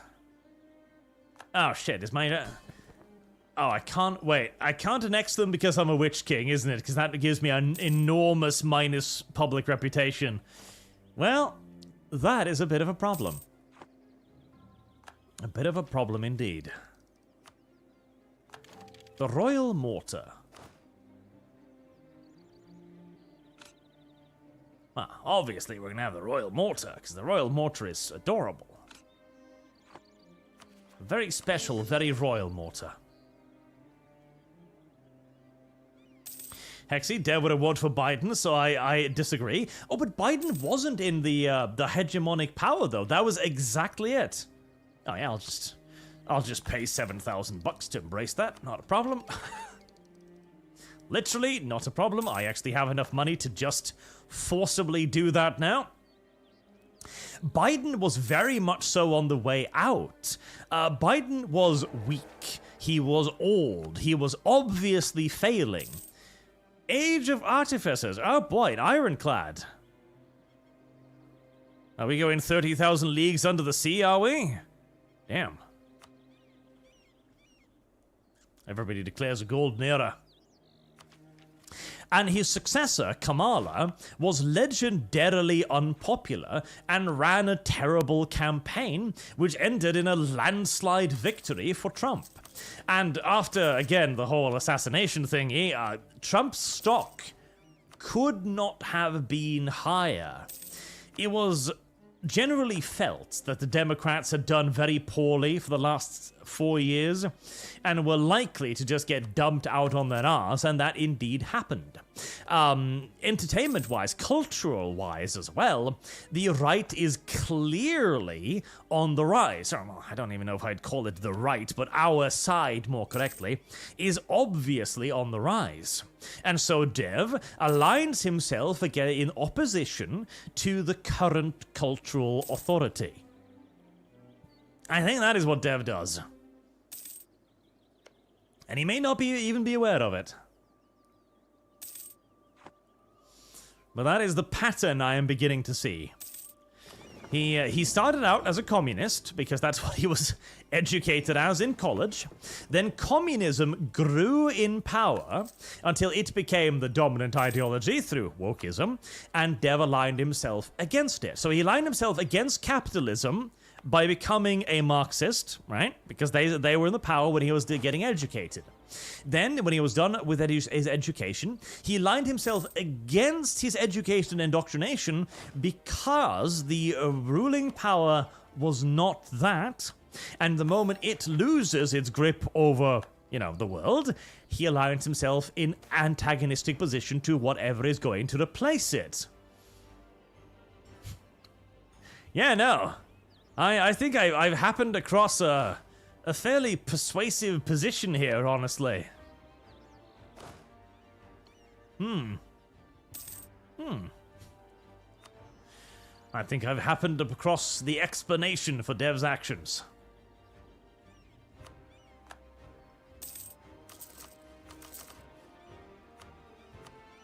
It all makes sense now. He's a contrarian, and a very large one. We're being somewhat reductivist, but I do like it. It does make a certain degree of sense, honestly.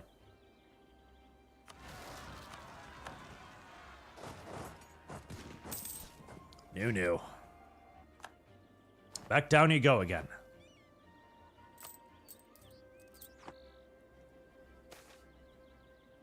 Increase of half-elf tolerance. Yes, we like the half-elves.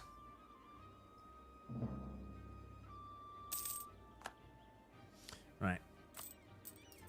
Bad boy points, bad boy points, bad boy points. I guess the next objective might be the Empire. Once everything calms down sufficiently, and I've got all of this properly integrated. But for now, I am going to move on to my other task of the day, which is looking through the videos you've posted to the Arch and Sargon channel. See if there's anything interesting in there to watch tomorrow. I imagine I'll be looking through a lot of brain-dead idiocy. But hopefully there's something interesting in there. Right. Thank you all very much for watching, chat. Thank you for your generous donations, as always. And I will see you all again tomorrow, along with Sagaruni on Stamford Bridge. I have lost. Which is a good name. Hexy, so Dev is bad faith. Got it. Well, bad faith assumes that you don't believe it. I'm not saying that Dev doesn't believe what he's doing. I'm simply saying that he seems to be in opposition to whatever is currently in power. That does not mean that he does not believe that being in opposition to it is bad.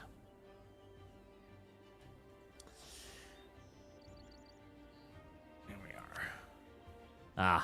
I just had a quick look in the Arch and Sargon room now. Quite a few suggestions. Hopefully some of them are good. Have a good night, chat, and we'll see you all, I did say that already, tomorrow, again, with Sagaruni.